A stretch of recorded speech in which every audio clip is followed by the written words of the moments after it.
Want some, get some. Can I get a hell yeah? Yes, I am a pirate.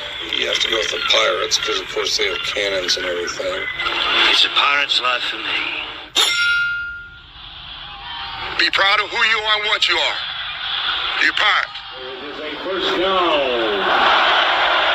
Pirates. Because when you're at East Carolina, you go for it every time. Well, you don't coach at East Carolina, you don't come to East Carolina, you don't play at East Carolina with a weak heart. Write it. I think I've ever been in a building as loud as that was. It was deafening in there. You live with Omaha? I can promise you that. And it's purple all night long in Eastern North Carolina. You're watching The Sports Objective, the podcast for Pirates.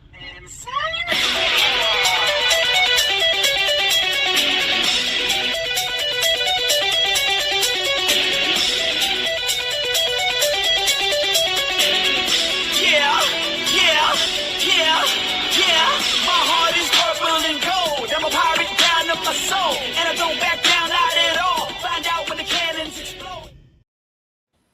All right, welcome in to TSO Sunday night as we have that midterm of the transfer portal. We'll be talking about that middle. We have one more week. This Friday is the end of the transfer portal. We'll be talking more about that, of the transfer portal window, if you will. But you can still come after the transfer portal. We'll be talking about that, right, Kyle Barber? Yeah. The transfer portal ends 16th. You have to declare for the portal by the 16th. But if you're not picked up during that time period, teams can still pick you up, at any point, but you have to declare by the 16th. I think that was kind of a forgotten point, and something JR was trying to say the other day, and I think didn't have confidence in what he was saying, doubting himself, but that's what he was trying to say the other day. Kyle, you're 1,000% correct, and I just want to apologize up front if I did any injustice to Stephen Igo, who never gives out misinformation. He only gives out stuff that's 100% accurate. I may have misquoted him a little bit, but yeah, you're right about that, Kyle. Yeah, I clarified that today. I thought that was the case, and then I clarified it, and yeah, that is the case. And then another caveat that's going to be very, very important to East Carolina down the line here, potentially with, somebody been playing that national championship game that we may be coming this way. If you're playing a national championship game, you have until the 25th of January to declare for the portal. So keep that in mind, Pirate Nation. And we have a very important piece, right, Kyle? Yeah. I don't know how much we're supposed to talk about it or not. I know it's being talked about on message boards now, but okay. I don't want to say anything that. Yeah, let's just leave it. Yeah, because you don't want anything to get screwed up. But yeah, very, very important piece that I think everybody in Pirate Nation, probably everybody that watches this show, knows what the hell I'm talking about anyway. Guys, I don't know. How's everybody else feel about discussing it? It's being discussed now on message boards by people like Stephen Igo. I mean, I'd leave it for right now, Kyle, because you know how people are about our show. Man, we didn't make this one up. JR, Matt, what do y'all think? We can discuss it. We'll just leave the name and the school out of it. How about that? Yeah. Well, it's one of two schools. Yeah, I can do that. Yeah. You know what I'm saying? Yeah. We'll just so we can say we can talk about the fact that we have our guy. Yeah. So the quarterback position, besides Mitch Griffiths, there's another quarterback, but he is a backup at one of the two schools playing in the national championship game that is supposed to be hitting this way. It's supposed to be a done deal, but it scares the crap out of me because of team rules, he won't enter the portal until after the national championship game. This particular player, because this team, either Indiana or Miami, their team rules do not allow you to participate in the national championship game if you enter the portal. Now, he can do it in terms of the NCAA if his coach would bend on those rules, but that's why he hasn't entered the portal yet. But so yeah, there you go on the quarterback situation. And if you want to know more, do your own research. All right, and we actually were going to talk about. We have that list. We'll talk about the pickups this week, and the people that want to be Pirates don't care. The people that don't want to be Pirates, I would just be frank about that. And so we can definitely talk about that. We'll be talking about later on after we talk about I want to say to our great fans, and I appreciate you very much, not only Pirate Nation, but of TSO, we'll be giving our midterm grades. That doesn't mean let me be very clear. We still have a week to go, and it's probably going to be hectic this coming week. Friday is the end of the transfer portal window, so we'll see how that all turns out and plays out. But we'll talk about that. But we'll talk about a midterm grade, and we'll also get your feelings. Those that are listening and watching, we'll get your grade on how we're doing so far. Matt Semenza, man, you are our transfer portal expert. You, Johnny, I know Stevie, Kyle, we all follow it, but you have been living in the transfer portal for a few years now. You've got your apartment there with the. He's actually trying to get in the transfer portal. Oh, wait a minute! He's gonna leave the show. Yeah, he's leaving the show. Wait a minute! We got to get people. Hey, Matt, remember last week? We got to get people to start giving money again. Oh yeah, that's what I'm planning. Why do you think I said this, Dave? Come on. Oh, okay, all right, I'll follow you. You know, I'll be honest. I got another offer. It is more money, but I'm not sure about the playing time. And unlike Sakai Barker, guys, I'm staying here. Wow. I'm staying here for the airtime. I'm going to turn down a little bit of money and protect my career. Well, I hear Christy wants you to go to the Boneyard podcast. Oh man! No, we're staying right here. Well, you'll do what Christy says. Yeah, according to some. But yeah, I'll tell you that the Sakai Barker situation is interesting. You know what? Let's save that. Let's save that one. We'll get into that one later on. Okay. Appreciate the big. By the way, guys, another big crowd already early. So thanks. Keep those people coming, and don't forget to like our show, wherever you're watching it, because we need to make sure we can do that. But anyway, all is good. I'm excited about you guys. I'm really excited about things so far, and so far so good. We'll keep our fingers crossed about the quarterback position. But overall, is there a place you want to start? What position do you want to start at? Offensive line, Matt? Do you want to start there, or where do you guys? Yeah, absolutely. I mean, I'll just jump right in, Dave. I mean, first of all, fellas, like, how crazy is this whole situation? I mean, if you're a college football coach, look at Blake Harrell.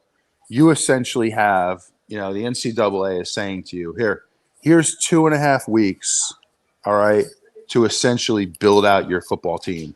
We're going to determine if you're going to be a really good team, an average team, or a bad team by what you do over the next 2.5 weeks. And that's really where it's at. And I got to, first of all, before we can get into like the personnel, I got to give so much credit to Blake and this staff, because these guys have attacked it, man. Like, you got to feel like this program is in good hands. Blake Harrell, he clearly had a plan in place with the rest of the staff. A lot of new faces who, we were bringing in new coaches within the last week. And we're hosting visitors. We have a general manager evaluating players. I mean, you talk about a lot of moving parts. So you got to give the staff credit. But I'll start with the O-line, and Kyle was talking about this in the pregame, in the pre-show. But I believe you build a football team from the inside out. The foundation is the O-line, and I think we've done really well there, guys. We've brought in 3 players that have a ton of experience, a ton of size, plug-and-play type guys. So I think we hit it out of the park so far with the O-line, and I don't think we're done yet. I think we're going to bring in at least 2 more guys, and so that's my opener right there. Yeah, you bring in an all-conference USA guy like the kid from Kennesaw State. That's a guy that probably, I don't know, maybe he didn't have P4 offers, but he certainly – I'm sure had a lot of opportunities at other Group of 5 schools. That was a big get. You bring in a starting offensive lineman from Southern Miss, a Sun Belt team that made it to a bowl this year, and then you bring in a starting offensive lineman from a good FCS program in Northern Arizona. That, those are 3 really good gets that a lot of Group of 5 schools won't get. And all offensive linemen, defensive linemen, the toughest positions to get. And that's 3 big-time pickups. Those aren't developmental players. Those aren't guys who haven't played. These are experienced, successful starters, and one of them all-conference from Kennesaw, who won Conference USA this year. So, I'm very impressed with the job we've done with the offensive line, and as well as some other, positions. No doubt. And Stevie, being a head coach, I know that you can You got a feel for Blake Harrell, but what's your thoughts on? I know that we're in a different era now from what we grew up with. What's your thoughts on the transfer portal? I guess Stevie is watching the Chargers game. No, I'm here. I thought I'd unmuted it. Okay, Oh, my okay. bad. I was coming to you being a head coach. Yeah, I think Blake's done a great job with this portal thing so far. As tricky as it can be, picking up the offensive lineman, and I hope Matt's right. I hope we pick up some more. But that secondary too, he's done a heck of a job with the secondary too, getting the kid from App State and the kid from Louisville too. So yeah, I think Blake's done a great job so far, and I think there's still more to come. And Johnny, by the way, coming to you, you and I met Luke Mullet, right, as our general manager. Luke Mullet, I saw him today. Hey, you and I have had high praises after we. You remember after we talked to him, and you were Johnny. I got to give Johnny credit. You were the one that of the show that was like, that guy is really good. Like just talking to him, we knew that he was good, right? I feel like I'm a good judge of character. I knew right away he was my kind of guy, and that he, I liked his vision. So, I think he's doing a great job so far. Lance Ware as well. I think we're in good hands, but it's just like the players. I just hope that we don't get, other schools, bigger schools trying to take them from us. It's always a battle, Dave. Anytime you do well in any area, you gotta, defend. But what I liked about this portal so far, the offensive line, obviously, I don't want to bang on that again because I don't want to be redundant. But yeah, that was one of my favorite parts. But the wide receiver, I mean, this kid Landon Sides, I've been watching him for a couple of years. He's just a great. He's got speed. He can play the outside. He can play the slot. He's got great hands. He's great on third downs. You got Ray Joseph that, I don't know that he's going to be able to step in right away and contribute, on the offense right away, but he's a special teams guy. And I heard him interviewed, and he's just a really, really well-grounded young man. He studies the game. He's just a great route runner. He has the speed. So, we picked up a lot of speed in wide receiver. Just to give you an example, as far as like 100-meter times, Sides is running. Oh, man. Hold on a minute here. Okay, so Sides is running a 10.54 100-meter. Wow. That is ridiculous. Just to put that in perspective, Michael Allen, our running back that we got, he runs a 10.70, which is really, really, really good. But Peterson and Mosby, who we picked up on the defensive side out of the portal, they're both track guys, and their best times are 11.54. So Landon Sides is running a full second faster than them. I mean, that is blazing fast. So, I mean, it's going to be good to see, him stretch the field a little bit. And Petaway, people have written him off. I don't know if he'll be back. If he is, though, I don't know what happened to him last year, but he does have speed. Petaway is a burner, too. So, I know we didn't see that, but the two of them together, and you put in some other pieces. I'm really happy with what we did at wide receiver. Yeah, you got the kid from Wake Forest that we signed today. He's a freak. He's a little bit of a freak. Several others. I think the starter from Furman. Jakeith Hamilton. Yes, I mean, he was their leading receiver, I believe. Yeah, and he didn't drop. He, according, the stats are hard to come by at that level, but apparently he never had a drop.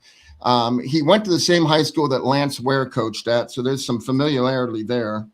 Yeah, and Shelby High School, and the kid from that you were mentioning, Kyle, that we picked up from Wake Forest.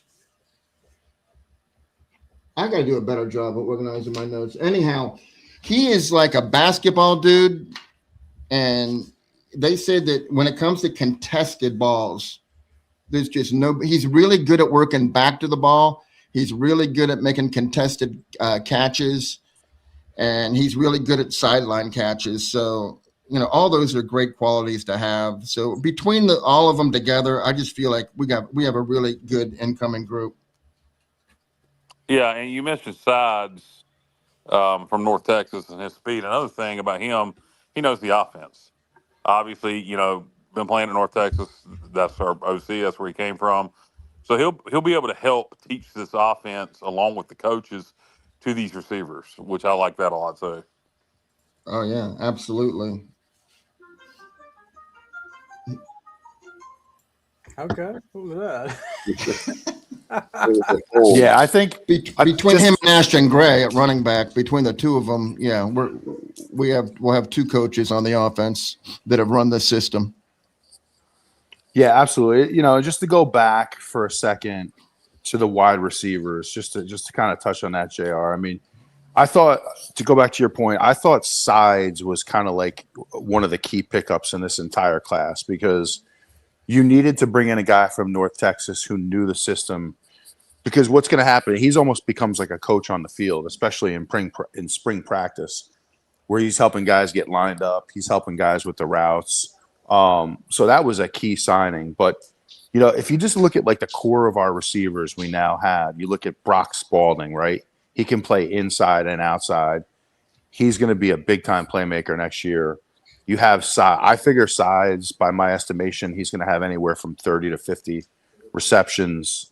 You have the kid from, I believe it's Hamilton, from Furman, who, he's 6'2", so he brings size. Melvin, 6'4", from Wake Forest. Yeah. You still have Cloud and Lorick guys in the program. I'll tell you, the kid from Havelock, and I don't know if you mentioned him, JR. I got Johnny Williams. Yeah. Speed again. Yeah, speed. Yeah.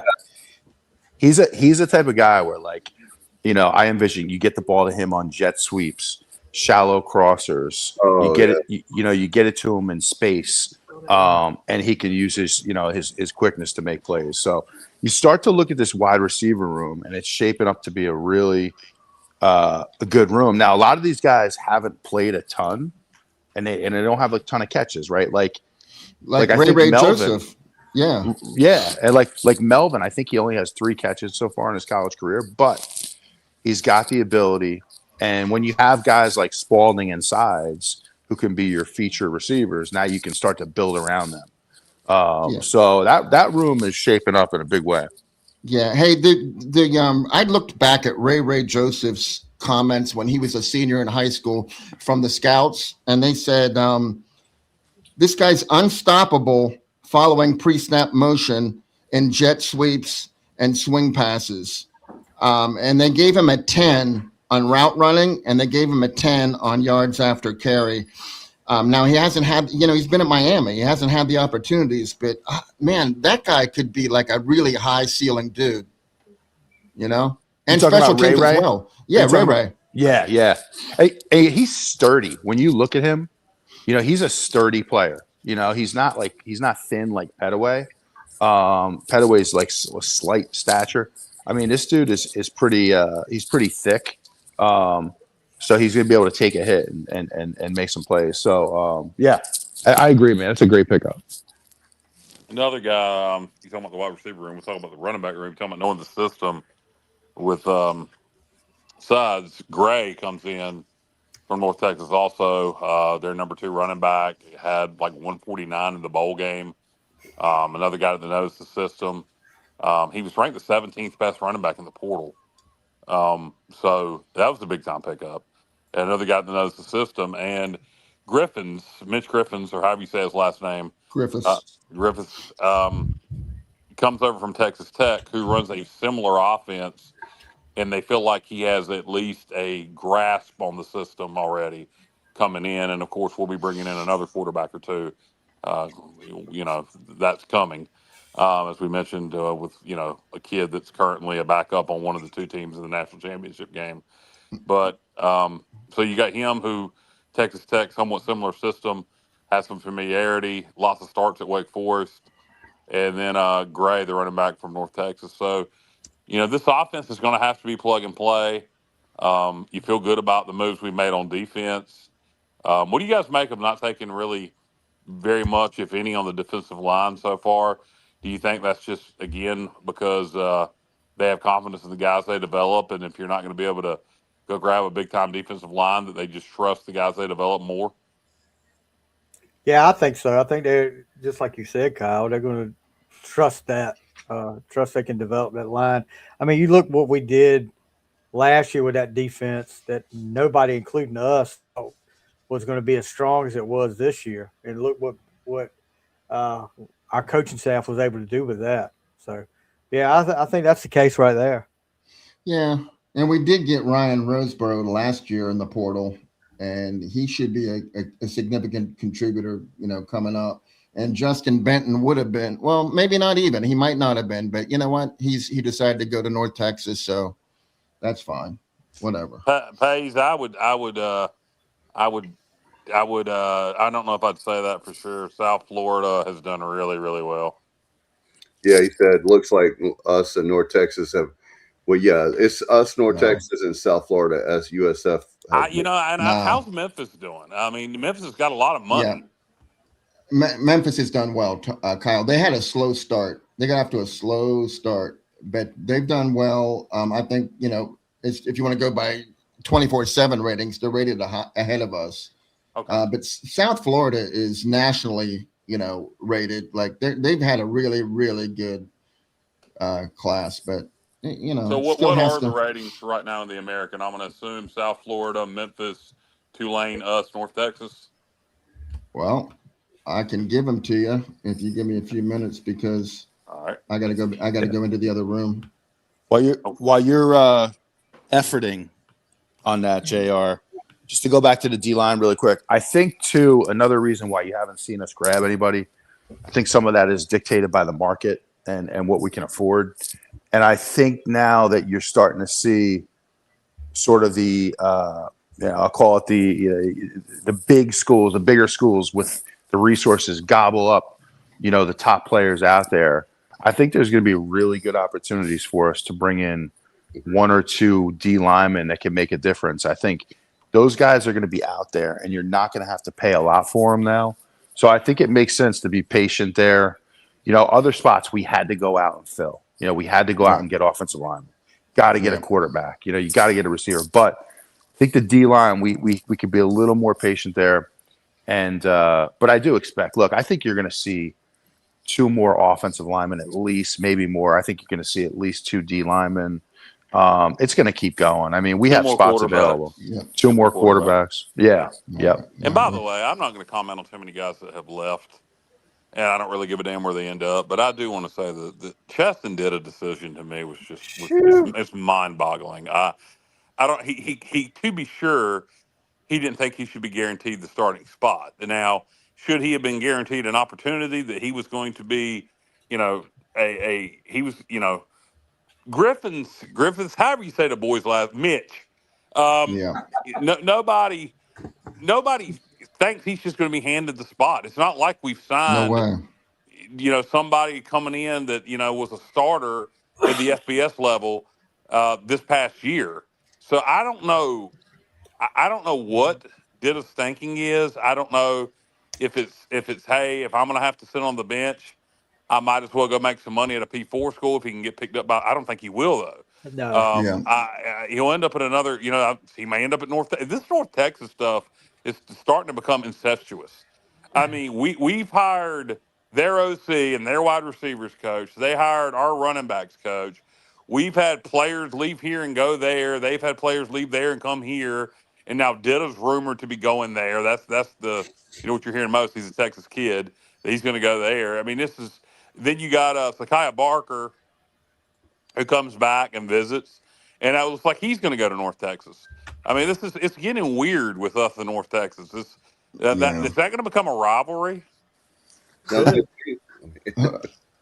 Hopefully not. Hopefully we'll just put them in their place and there won't be a rivalry. We'll just, dominate them. But hey, Chaston Ditta, I feel like part of his issue, I think he has some maturing to do. First of all, he's a young kid. Does But I anybody, feel JR, like I don't mean to cut you off. Do you have any idea why the hell he's nicknamed Gravedigger? nah, I don't. Nah, He, I heard that. Oscar truck. but being from Lake Maybe- Travis High School, Maybe because he just dug his own grave by entering the yeah, portal. that's Oh. I said that. That's a good one. I hate I don't have a real. Anyhow, I feel like he feels like, hey, I'm a Lake Travis product. I'm the next Baker Mayfield. You got to give me some respect. And I think we're giving him respect, but there's no way he's getting the keys handed to him. And I feel like he's making a mistake. He'll realize it later. He's not going anywhere else and being number one on the depth chart. So yeah, Kyle, that one is a head scratcher for sure. I mean, He might have won the job. I mean, I don't Could understand have. it. He could have. I don't have, understand but it. I just it's not like he lit it up in that military bowl. He managed the game. He did really correct. well. He did really well considering the quality of defense we were playing. Exactly. But you didn't do enough to say, hey, gosh, this is Ditta's team next year. This is No. Ditta's team. If he would have thrown for another 100 yards or something like that, then Yeah. But or if he would have did that without 5 turnovers, he was handed extra possessions. But He only threw for 21 yards to players not named Anthony Smith. Yeah, I know. I mean, I just don't understand it. I do think he's got a lot of potential. I wouldn't be surprised if one day down the road he is a good starting quarterback. But yeah, I wonder if it became a deal. Did we give Mitch more money than we were giving Ditta? Was that the deal? I mean, I would think financially they should be about on the same level. Maybe Mitch a little more, being a proven starter in the ACC in the past. But Yeah. I mean, he started 10 FBS games, so compared to 1. I don't know. I don't know if that was the deal. I do know that we thought the kid that we're waiting on that's playing in the national championship game as a backup at quarterback. The hope was that they would lose Thursday and that he would make his decision formal. And I'm assuming he went ahead and made it known that, yes, I'm definitely coming to ECU. I just can't enter the portal yet because I want to participate in this national championship game and get a ring, or try to. And so that's why Ditta left. I don't know. I'd love to know, and I am interested to see where Ditta ends up. I normally these kids, I don't give a damn where they go, and I see people reporting on it, and I'm like, who cares? Right. But with Ditta, I am interested, just out of pure curiosity. Yeah, I agree. I think a lot. I think you make good points, Kyle. I mean, a lot of these kids, they just, I don't think they understand the situation that when you play at this level of college football, that you're not going to go anywhere and just be gifted a starting job. It just doesn't work like that. There's too many great players out there. Everywhere you go, you're going to have to compete. And I truly wonder if Ditta maybe thinks that because we won. Now, look, we won the Military Bowl because of our defense and Anthony Smith. Ditta, yeah, he hit a few. He hit the deep ball to Smith, which was a little underthrown. He hit the deep in cut, which Smith then turned into about a 70-yard touchdown pass. He didn't wow me by any stretch. Now, for a freshman, he managed the game. He did well, but if in his mind he thinks we won that game because of what he did, he's delusional. Look, I think that a lot of these kids don't want to compete. They want to be gifted a starting job. And that to me, when I look at this, that's what I see. I see a kid who, maybe he had his feelings hurt because we were going out and bringing in new quarterbacks. Guess what? I don't feel sorry for you. That's the landscape we're in. So if you don't want to compete, this is my feeling. I'll always say this. I'm ECU first before any player. I'm ECU first. Well, now you have to be that way. If you don't want to compete, for the job here, then please go ahead, hit the portal, man. We'll find other players. I just don't understand. Like I say, it may be, it's just, was it a money thing that hurt his feelings? Was it does he think he can go to a P4 school and compete? If I'm gonna have to compete, I'm gonna compete at a P4. And again, where Steve and I go from 24/7 Sports thinks he's going is North Texas. So You know, he's from Texas, so he's closer to home. Maybe that's his thought. Maybe it's I'll go down there if I'm going to have to compete for the starting job at an American school. I'll be close to home. I don't know. It's a Yeah. strange situation to me, and I did not see it coming. I didn't either. You know, he had to think though, Matt, that he was going to be in a 5-man quarterback room at least. ECU's always had a 5-man quarterback room, and it was down to 2, him and Hodge, pretty much. Yep. Yeah, and to answer Josh's question, yeah, we're waiting on right now. It looks like we're waiting on. I think his name is Jalen Davis. He's a backup at Michigan. He visited, and we're kind of waiting on his decision. And if he decides yes, I think we're going to sign him. And if not, we're going to look elsewhere. The situation with the kid we're waiting on scares the shit out of me.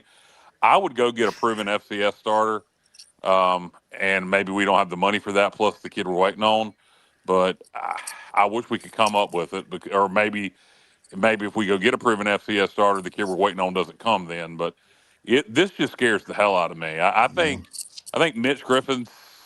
I'm just going to start calling him Andy Griffith. I think he's a good quarterback. I think he has a good chance to win the job.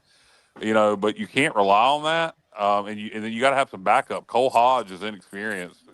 Yeah. We don't know if he can do it at this level. So yeah, we're definitely going to sign 2 more quarterbacks. I'd really like to sign a proven FCS guy. The kid from North Texas who was the backup there was a proven starter at Albany who was very good at the FCS level, and somebody I thought would be visiting here, but apparently I don't know. Maybe him and Jordan Davis just don't get along. I don't know. I find that's very strange that his name has not come up. Poffenberger. Reese's Poffenberger. Yeah, sounds like a made up name. Yeah. Hey, real quick, Kyle, to answer your question, I'm going to give you the AAC rankings for recruiting for 2026. South Florida is just blowing everybody away. For the portal. In the portal. Yeah, portal. 29 commits for South Florida. They have a ranking of 24.50, a score. Okay, North Texas second, Temple third, Memphis fourth, and then we're fifth, UTSA sixth. And, I'm going to call bullshit on that Temple third. Yeah, well, we have 17 commits. They have 18 commits, but their commits are rated higher than ours. They have 8 3-stars. We have 5 3-stars. So I don't know. You know what I do know? I was leading up to this. I don't care about rankings, portal rankings, because it seems like Blake does more with less. Like he doesn't care. Our ranking last year was 11th, and we turned out a pretty good class. And in 24, we turned out a pretty good class. What other people think somebody's worth and what our coaching staff feels like they can develop players into are 2 entirely different things. So I'm not stressed at all about the fact that Are these rankings when you say 3-star, 4-star, and that's where are they reevaluating these kids in the portal, or are these based off their high school rankings? Yeah, they are, and I'll tell you why. Because if you looked at East Carolina, it says we have 5 3-star, but if you go to the 24/7 site, we have 11 3-stars. So I guess they're reevaluated. They must be, because I don't know where they're coming up with the 5 number from. Yeah, so they have us 5th in the American. I'm going to call BS on that. I would say I do too. It's an imperfect system. I'm going to say we're top 3 in it. I'm going to say we're 3rd best in the American. And keep in mind that we have a week to go, guys. Yeah. Hey, Dave, before we get too far away from it, you mentioned, Luke Mullet and Lance Ware. And I'm just going to say, talking about Zakai Barker and talking about Chaston Ditta, this is a tough job for those guys, man. This is crazy. So I'm thankful that we have those 2 guys, and it's just not an easy job, man. It's to deal with stuff like that on top of everything else. Yep. It's a really tough assignment. So yeah, hopefully I feel like you said, Matt, or Kyle, one of you 2 said, there's going to be more players that we're going to sign. So I feel confident we're going to have a good, we already have a good class. I just think it's going to be better.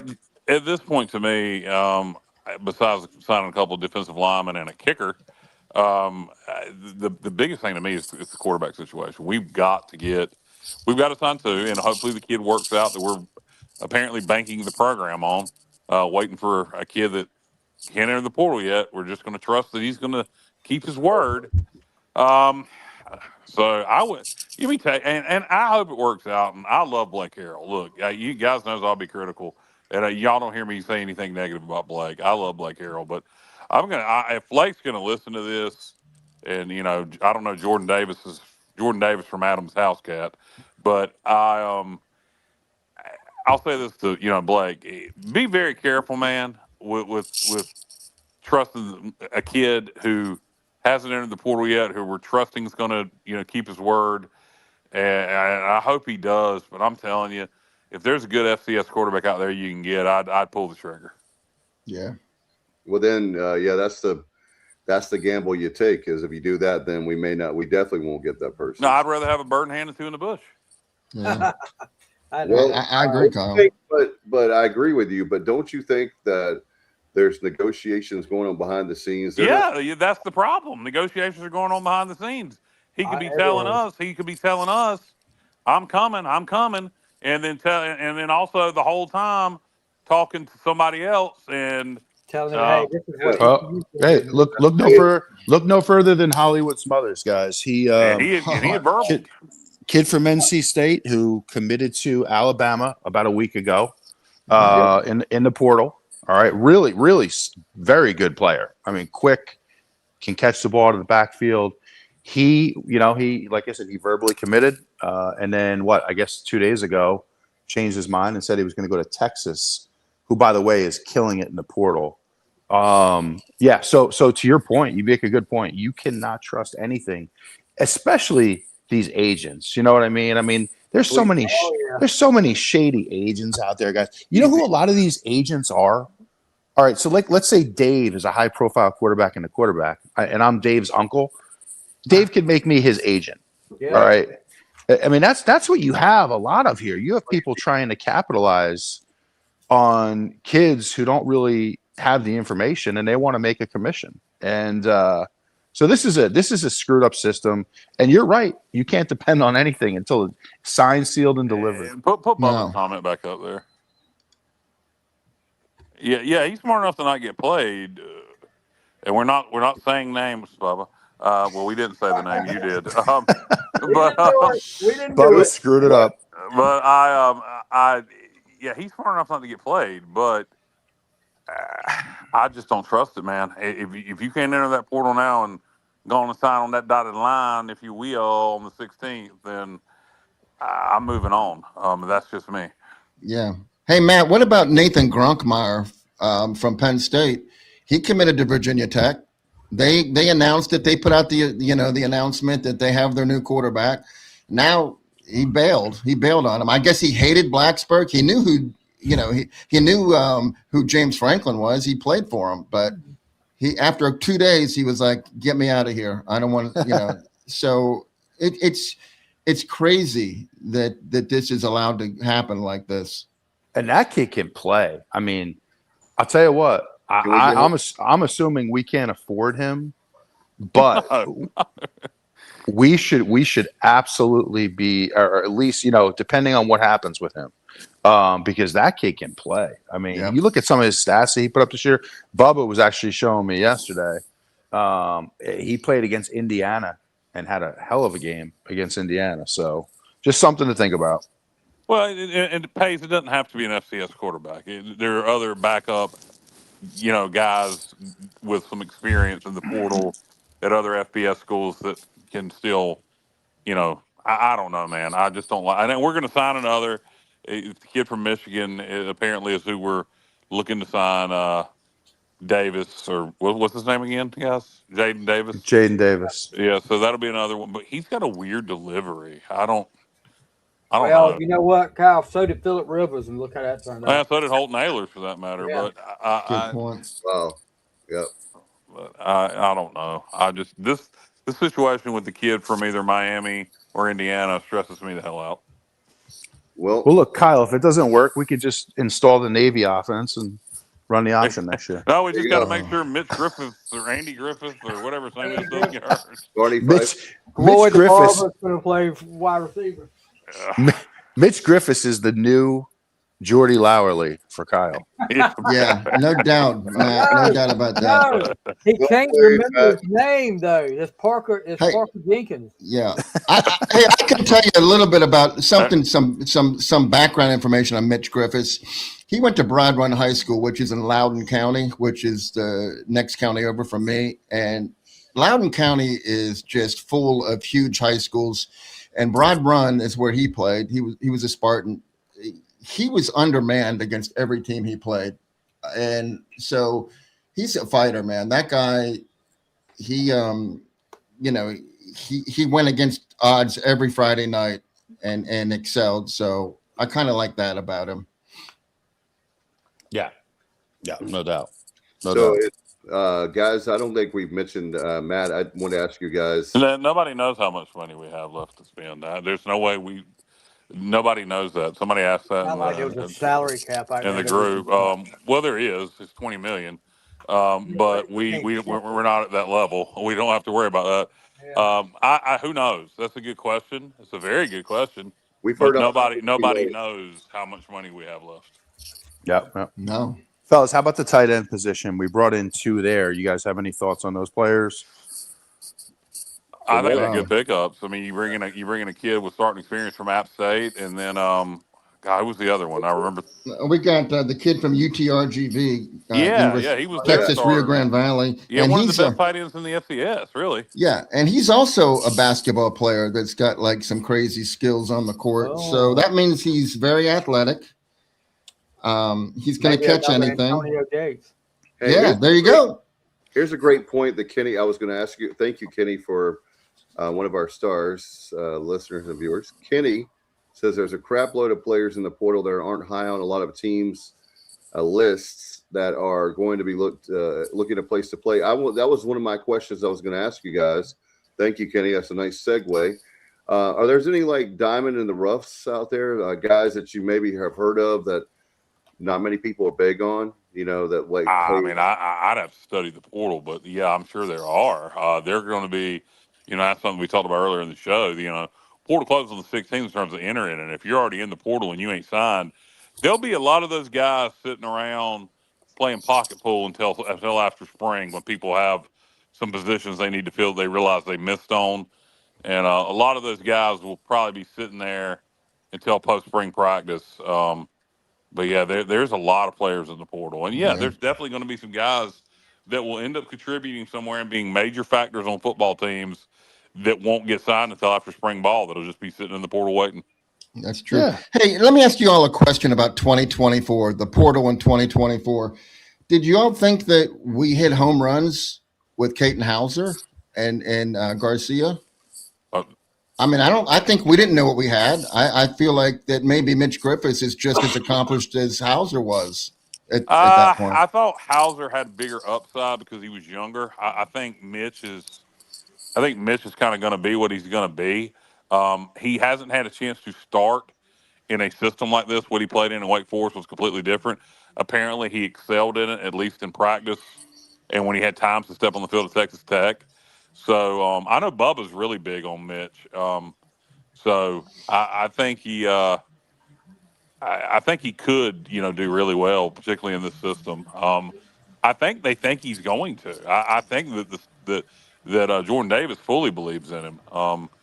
And 10 starts in the FBS at Wake Forest and one. Did he start one at Texas Tech? Yeah, I think it was 9-1 is the breakdown. So he I think in this system, I think he'll probably do pretty well. The problem is, we got to make sure we have some competition for him and some backups. Yeah. Against Oklahoma State. Okay, how did he do, Bubba, in that game?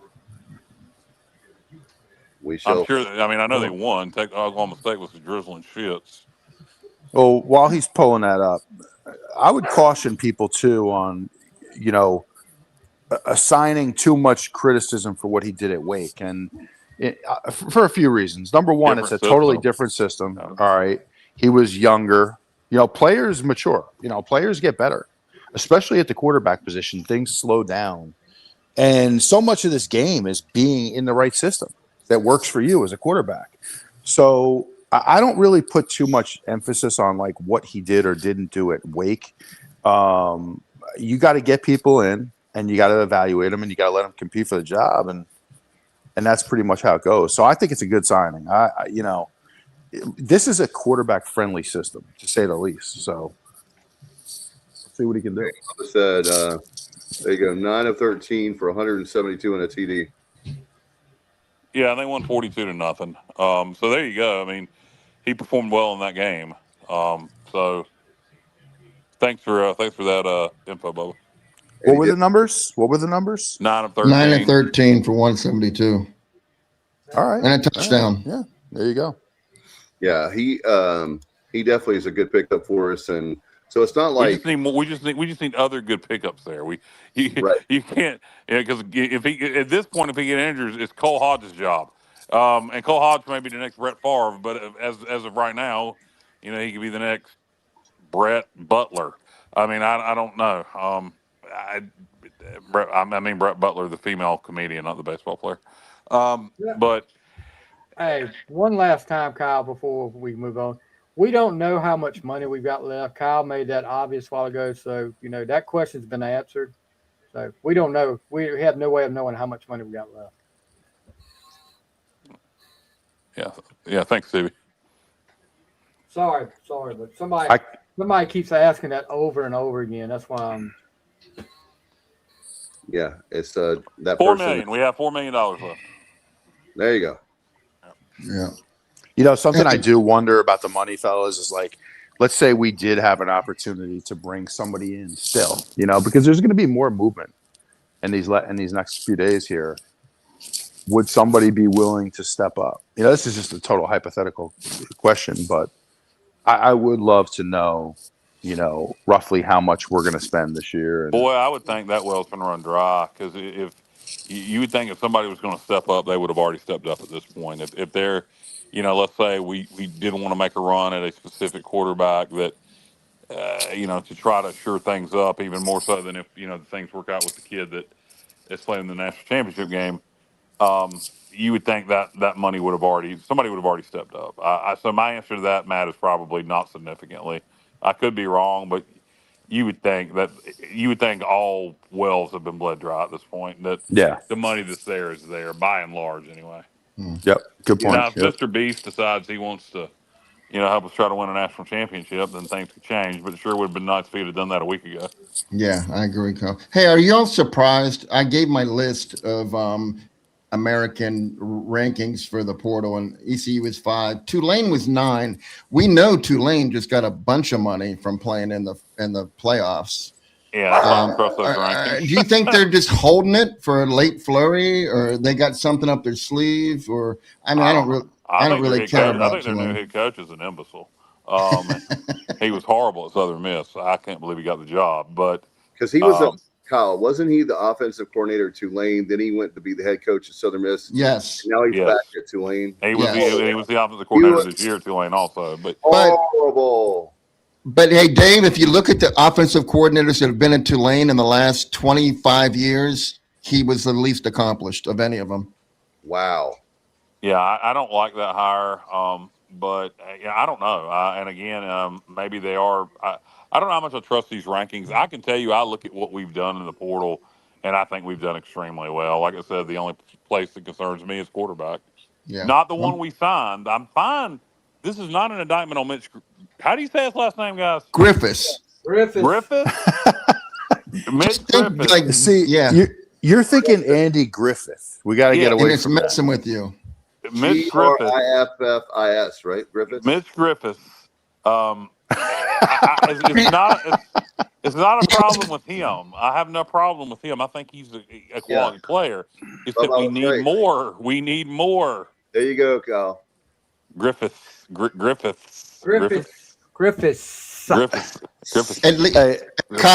at least you don't have to worry about Jordy Lowry anymore. Dude from McDonald's.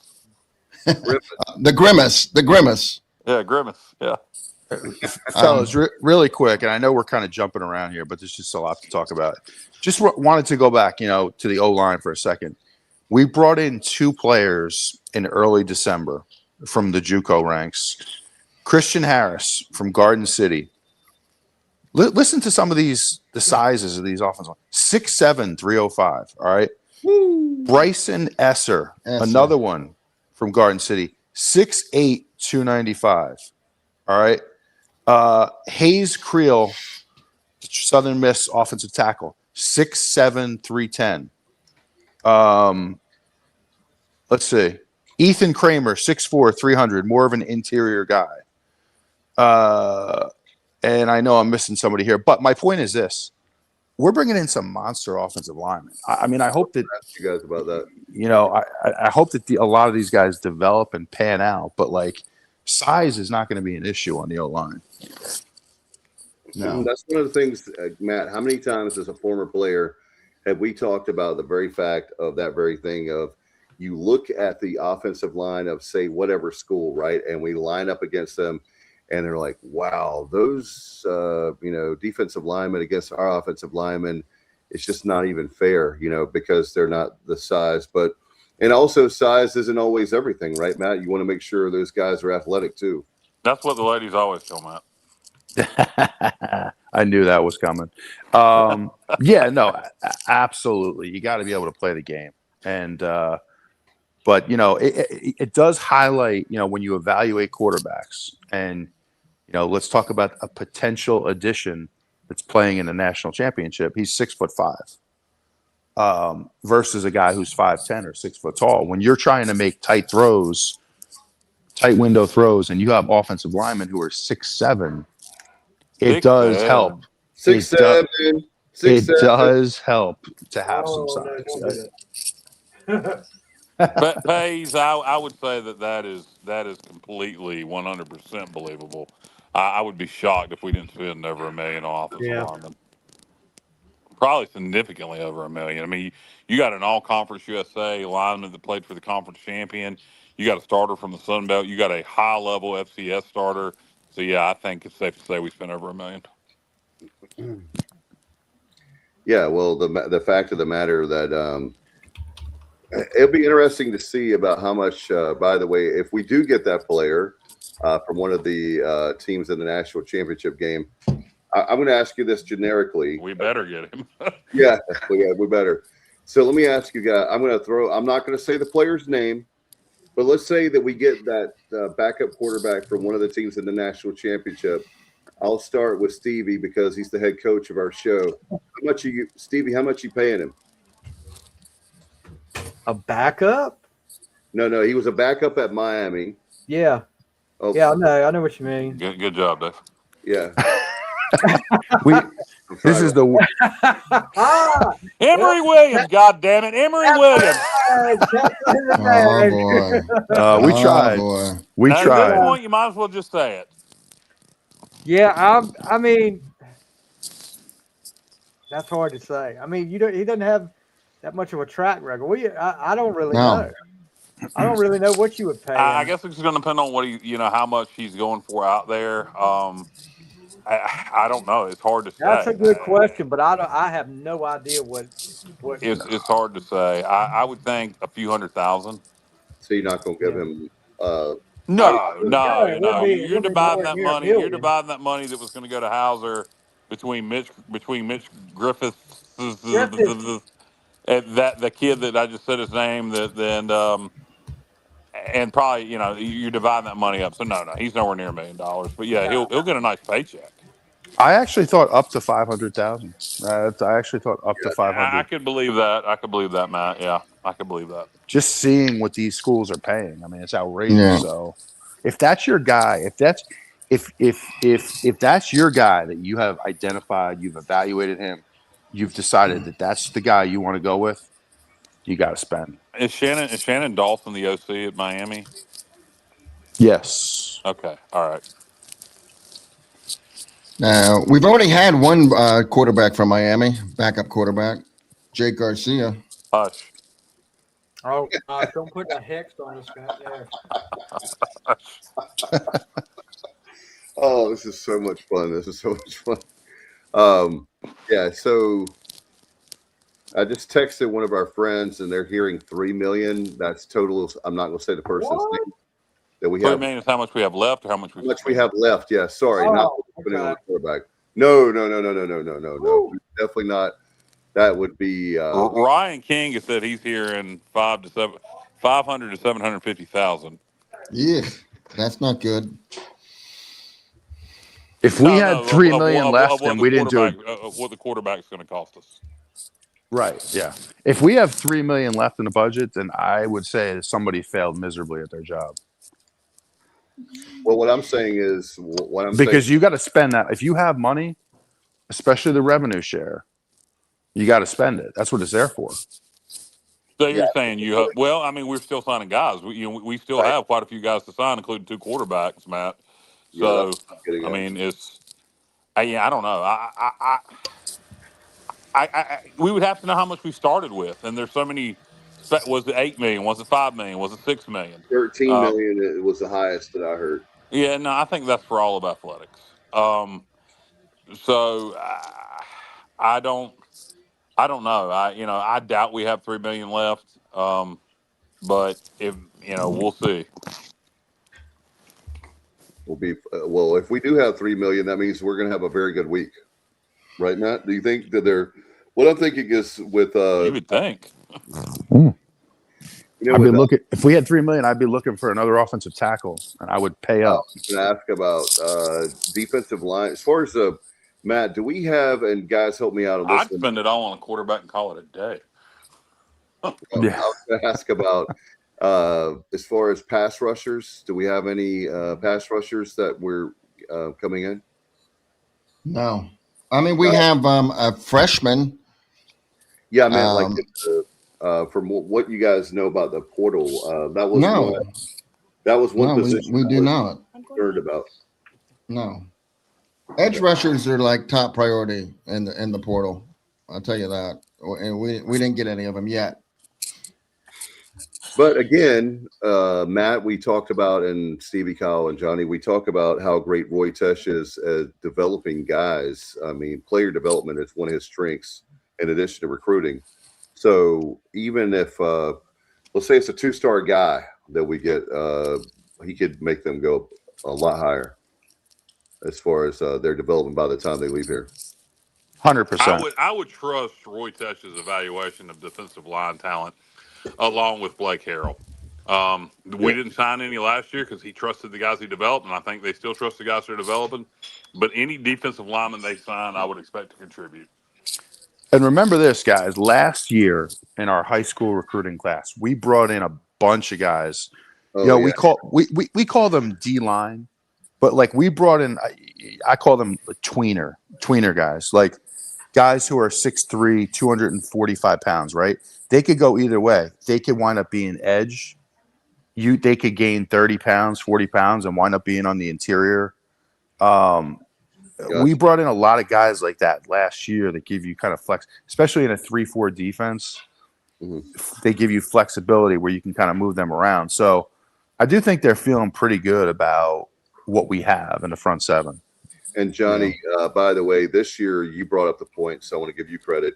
We signed a whole bunch of linebackers, right, for this year's Yeah, absolutely. The best. Well, other than the Matt, what year were you a senior in high school? Other than that year, this is the second best linebacker recruiting class ever, apparently.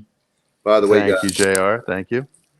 Pace says we still have about 7 commits left to announce. I believe heard we are trying to get around 23.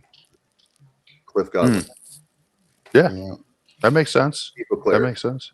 Hey, we did get an edge rusher out of the portal in 24, but I feel like he underperformed.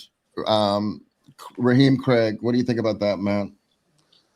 Yeah, I thought he was a little inconsistent. I mean, he had some moments, but never really. He didn't get a ton of pressure or sacks. Most of our sacks came from the interior. He had a great ball game. He saved it all for the last game of his career. Dujour. Are you thinking of Dujour? No, both of them. They both had great games. Yeah, Dujour had a hell of a ball game. What about special teams, guys? We were talking about there was a punter that's visiting. I've heard. Haven't heard anything about a kicker. Obviously, we're going to sign one or two. I don't know if those guys we're going to get just later. I don't know how many kickers are in the portal. We did a hell of a job signing the kicker this year. So and that's something that I would, again, Logan used to always, he got to a point where he kept a kicker on scholarship. I think this year our kicker, he was a weapon for us at times. So that is something you're going to see us take a kicker out of the portal. There's no doubt about it. At what point, whether it's between now and the 16th, or if it's later than that, I don't know. But it's something we definitely need to address. I don't know how many kickers have signed out of the portal at this point. Have you guys noticed? I don't know how much anybody's following other schools. I don't care about kickers, Kyle. So I'm not paying attention to that. I don't worry about them. Yeah, you care about it when it left. Hey, Baltimore Ravens didn't. We had 3 this year, by the way. Yeah, but Maisie was the guy that we signed from New Hampshire or Vermont or Rhode Island, wherever it was, and he did a hell of a job. One of those damn New England states. Yeah. Stevie, you make a great point. I was thinking about you, brother. Like I told you, I was wondering if I should be pulling for the Ravens because I wanted the Steelers to win because of my luck. And when I saw that kick miss, I was like, hallelujah, thank you, Lord, for Stevie. Like I was saying to JR, the Ravens fans sure wish they had a good kicker last week. Yeah, boy. Right. Yeah, they sure do, Stevie. Yeah, that's something. You know what? Wait a minute. All right, Kyle. Griffiths. I'll just say Griffiths tonight, and so we can get a laugh. Matt, as far as like I was saying, are there any other positions? Are there any things that saying, "Hey, man, I would." As far as this, it seems like if we get the quarterback we're talking about, and then add a few more pieces, we'll be in really good shape. Absolutely. I mean, the quarterback is the one goes without saying. I think left tackle is still a concern because the Southern Miss kid, and I'm drawing a blank on his name, he played – thank you very much. He's he's at his best at right tackle when you look at his numbers. Now, you have options. You have Neoli. I hope I'm saying it, Neolion. Who is already on our roster. He's a candidate for left tackle. Or you could take, why am I drawing a name on his? He played right tackle for us this year. Help me out, JR. Is he still there? Yeah, he started right tackle for us this year.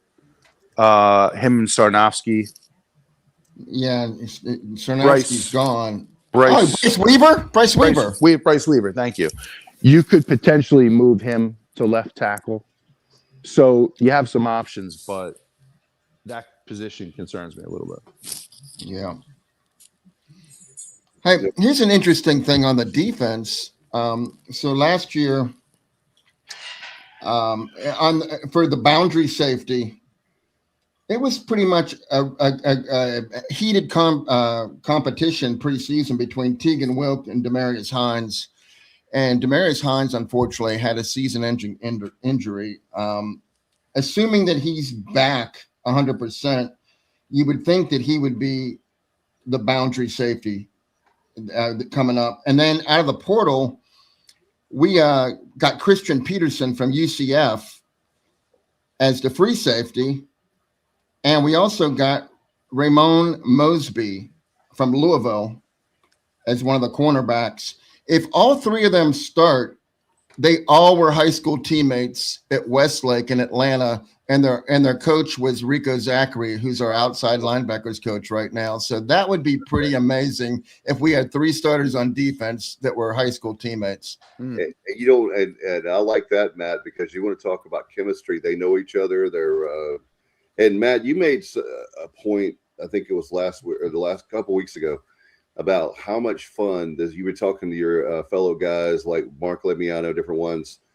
How much of a compliment is that for former players to say how much fun it is to play in Blake Harrell's defense? It's still Blake Harrell's defense. I don't care what anybody says. Yeah, no, me and Liviano were talking about a week ago, and we were saying like it must be amazing to play in this kind of defense because, I mean, you're always attacking. It's versatile. It's exciting. So like guys out there in the portal should want to play in a defense like this. If you like to rush the passer, it doesn't get much better. No doubt. And I've told you guys, we'll see how it turns out with the quarterback situation, but we still have to wait. What, Kyle? Another 14 days? 13, 14 days? What's that? As far as waiting on for that particular quarterback to enter the portal? I'm hoping on the 20th. It'll be the day after the national championship Yeah, game, which is next Monday. So yeah, so no, it's not 14 days. It'll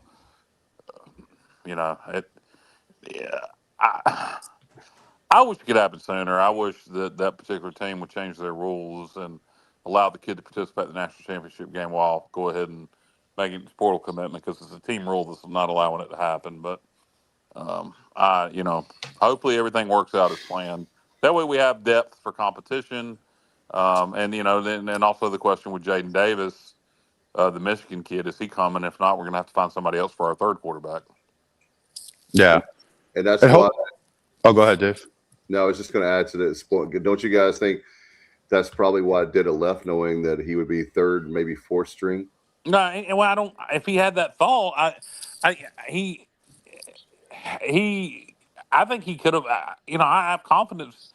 I think he didn't like that we brought in a kid who started 10 FBS games, and then that the other kid was coming, and then he was going to have to compete for the job. I think he was probably fine with one, not fine with two. And I'm guessing it could be a money situation also where he didn't feel he was getting compensated at the level as the other quarterback. But again, I have complete confidence in Mitch Griffiths. He'll be the favorite. He'll be the favorite to win the job. Yeah, I know. He'll be the favorite to win the. He'll be the favorite to win the job. But we've got to have competition for him. Yeah. And we've got to have quality backups. I mean, he could look fantastic. You play Alabama game one sack, boom, you better have a good backup. Mm-hmm. Yep, no doubt. Wow. So I guess we could go ahead and are you guys having any more talk about the different position rooms? Or I know Brandon asked, we talked about the linebacker room. We took Brandon a lot of kids from the high school ranks. Like Johnny said, you may have missed that, but Johnny was the one that pointed out. So I wanted to give him credit again. The most linebackers we've taken, the best linebacker class since Matt Semenza and company. So it's been a long time. Since the 90s. It's that good. So is there any other position room, or do you guys want to go ahead and start talking about a midterm grade where it's like college? We're not saying it's the final grade. I want to make that very clear. It's not the final grade. Where we are right now on Sunday night, we have until Friday. So we've got a big week, a big push. It's Sunday night, January the 11th, and we're almost into Monday. I'm going to start with Stevie. Do you have a grade for the Pirates on where we are right now with the transfer portal? Well, considering we still got more to go right now I'll give us a B+. Okay. Because there's still some. There you go. Go ahead, Kyle. It's a solid B. I think if and this is going to sound dumb, I'm going to give it a B because of Dida leaving, and I know that's really nothing we could do about that. But since we only have two as we sit here today, two scholarship quarterbacks on the roster. We've only signed one, and we lost one. I'm going to give it a B. If that hadn't happened with Dida, I would say a B+.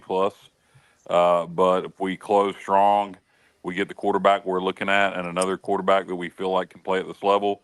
We signed two more quarterbacks, and we're happy with those. And then you finish out, sign another offensive lineman, sign a couple D linemen. The grade can easily get up to an A. Right now, I'll give it a solid B. All right, and thanks to John White. Speaking of, he's given us a great grade.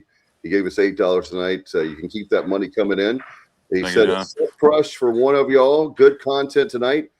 John White, of course, one of the great pitchers during the Gary Overton, Coach O years of Thank you, ECU. John. Thank you, John. So thank you, John. Legend. Yeah, I mean, Matt, I'm worried about Matt. For those of you just joining us, if we don't get more money coming in, he's going to another podcast. He's in the transfer portal, and he doesn't want to have Pete as like he might be on the depth chart. You know, I don't know. Like he's worried. He knows he's a first stringer. He should know, but he's worried he might be a second or third stringer on, you know, like on the show. And so he's hoping. I assure you, he will not be Coy or Vance. Well, like I said, unlike Ditta, I am not afraid of competition. So I'm planning on staying right here. Don't worry about the offensive line room. If you can look at my picture up there, at the age of 52, I am now using my 4 years of eligibility. I'm going to sign with ECU. Oh man, that's awesome. Hey, Matt, did you know about that? Is that breaking news? I did not know about that. I didn't I don't know about that Scotty Montgomery era uniform you got on there. Yeah, well, I mean, I had to do what I had to do, Kyle. It was last minute. Well, they haven't. He hasn't had an official visit yet. He's just clearing on our show tonight. So he bought that at the equipment sale. Oh my gosh, that was great play there, Kyle. That was a good one. But go ahead and keep that money coming in, guys, for the super chat. Thanks to John. We appreciate again very much, John White, a friend of the show. And do you have a question from keep that money, Dave? Keep that money coming in. Matt, we don't want to lose Matt. So if you're just we appreciate the donations last week and appreciate the donation this week. We do really genuinely appreciate all you listeners. You don't have to do that, but it's greatly appreciated. And if you get us up one of these episodes, if you get us up to $200 on one episode, Stevie will get on camera naked. Oh man, well you definitely won't get the money. You're gonna lose some money now, bud. Wait a minute, Stevie, you're worth more than $200, right? You just lost half your followers right now. No doubt. No. I'm going to be Stevie's agent now. I'm going to be one of those agents, and we need more than $200 for that to happen. Yeah, you're gonna need a lot more than $200 for me to get on camera like that. It ain't no for me. I'm trying to help you out, Stevie. Tarps might come off, but thank God for telescopic lenses for the. Oh, wait a minute. All right, here we go. Looks Craig gave $4.99. There you go. Here we go. It's starting again, Matt. We're having a flurry. There you go. That's, you give the opportunity to see Stevie fly naked, and the money just starts flying in. Kenny said, "Can I get my money back from last year?" Kenny is awesome. No refunds, Kenny. No refunds. Yeah, we've seen Kenny without his shirt. I've seen Kenny without his shirt on Facebook. Wait a minute. Let me just say this. So we are not, Matt, we are not offering a money back guarantee on our show. No. Once you guarantee. spend the money is gone quickly. It's in the bank. It's quickly. So Drew has a question, by the way, guys. Can you have your thoughts on offering the Monroe kid at tight end per Kevin? Nowadays, I feel like we should be offering any and everyone. You talking about the Kevin Monroe's son that went to Stanford? Yeah. I mean, I don't know. I wish we would have. He's a legacy player. If he's good enough to play at Stanford, he should have been good enough to play here. That was a Mike Houston thing. So let me be very clear. That's not Blake Harrell. That was a Mike Houston thing. Yeah, and who knows? In the day and age of this transfer portal, he could end up in Greenville after all. Ryan King with $5. He's taking away $5. He's mine. He took away the $5. Okay. Well. Wait a minute now. I agree with that, Kyle. I think that Monroe might maybe next season. He's going to not leave Stanford at this point, and plus we're loaded at tight end now. But yeah, I think that it's not out of the question. We could see him in a Pirate uniform. Yeah, what I was told the distinction to make, Matt, is that basically what happened is that if it were Blake Harrell there, he would have got offered. But I'm not trying to make it Mike Houston versus Blake Harrell, but that's my understanding. So there is the point being made. There is a hope to have Monroe come back. Yeah, I would love to see it. I mean, I would love to see us take care of a legacy recruit who can obviously play. So, yeah, hopefully it does work out. Hey, to make y'all feel better, there's a multitude of kickers available in the portal. Okay, 2, good. 3. Yeah, we got tons of them in there. So That was one of my things, Johnny. Thank you. Was that I was thinking there's got to be with that position because you don't have that well, many. yeah, I'll just tell you real quick. These are all 3-star kickers that weren't the starters, but elected to get out. Florida State, Arkansas, California, LSU, Florida, Nebraska, and Auburn. They're all leaving to try to find a starting spot. And more clarity on that also, as you say that, I just got a text message. We are looking at kickers. We are definitely going to sign potentially multiple kickers, but we just have not made a decision on a kicker yet. Very good. Kenny was asking about punters. I saw something on Hoist the Colors about a punter that we were looking at. Did any of you guys see that? I know I read something about it. Is he from New Zealand or Australia or? I don't know. Yeah, I don't David, know. excited here on the kickers out there need one soon. I think absolutely because Matt, you know what's crazy is you see these NFL kickers are kicking 50 and 60 yarders like they're 67-yarder the other day, Dave. Yeah, what's going on with that? Is there, maybe y'all? I've just noticed that robot legs. Yeah, it's amazing. Training. It's training and technique. It's just getting more advanced like everything. But I've also heard they're allowed to use their own balls and choose their own balls that they can kick with. I don't know if that's accurate or not, but I don't know. Maybe there's something to it. With Tom Brady, would that be like the PSI? I never heard of that. It's something like that, and that's what's kind of odd about it. So I don't know if that's true or not, but it is true, Matt. There's definitely kicking balls where you can the pressure doesn't have to be the same as a regulation game ball, and it can be a different brand. It can be, go. Well, I'll tell you what, the Ole Miss kicker the other night hit I think it was a 58-yarder, but that thing would have been good from 70. Yeah, then he hit 2. I think he had a 52-yard attempt. Well, there were 2 of them. He doinked them off the left upright. One bounced out, one ricocheted in. And that kid is a weapon. Yeah. So, I mean, look, we saw. Kevin said roids. It's steroids. Into the foot, directly into the foot. But no, I mean, Nick Mazie was an absolute weapon for us this past season. You know, what a pickup he was out of New Hampshire. So, yeah, we have got to identify a good kicker. Yeah, because when we think about this, I know Logan talked in your era, Matt, about, and he talked about on Logan's Zone a few weeks ago about obviously that a field goal is -4 because you should get 7 points. Instead, you're getting 3. However, at the day and age we live in now, every point that you get is necessary. So that the fact that these guys can kick from 50 yards, a 50-yarder now is not a big deal like it used to be when we were growing up. Well, look no further than the bowl game. That last kick to put us up by 9 was a chip shot, but there's been plenty of times where we've missed chip shots or had absolutely no faith in making that chip shot. When we got that turnover, ran it all the way back down into the red zone, you knew then, hey, keep it conservative because 9 puts us up by 2 scores here, and you felt almost like, we were automatic. And, I'd like to keep that feeling. So, we need to sign a good kicker out the portal. We need to make it a priority this week. Hey, Matt Irving Bennett said he took a look at the 1995 roster, particularly linebackers. He said, Matt, you guys may have been among the best linebacker groups to ever play for the Pirates.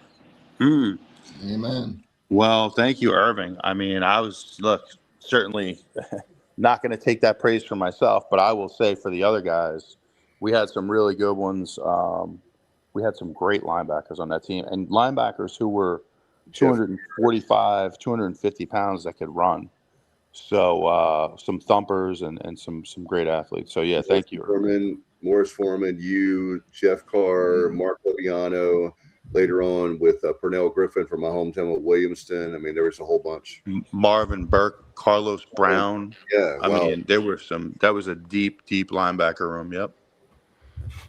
Well, let's see. There is Alan Vick said there's a young man coming out of Conley named Preston Harden. He punts and kicks. ECU needs to take a look at this kid. He punts and kicks. So Preston Harden, I guess is his name. Yeah.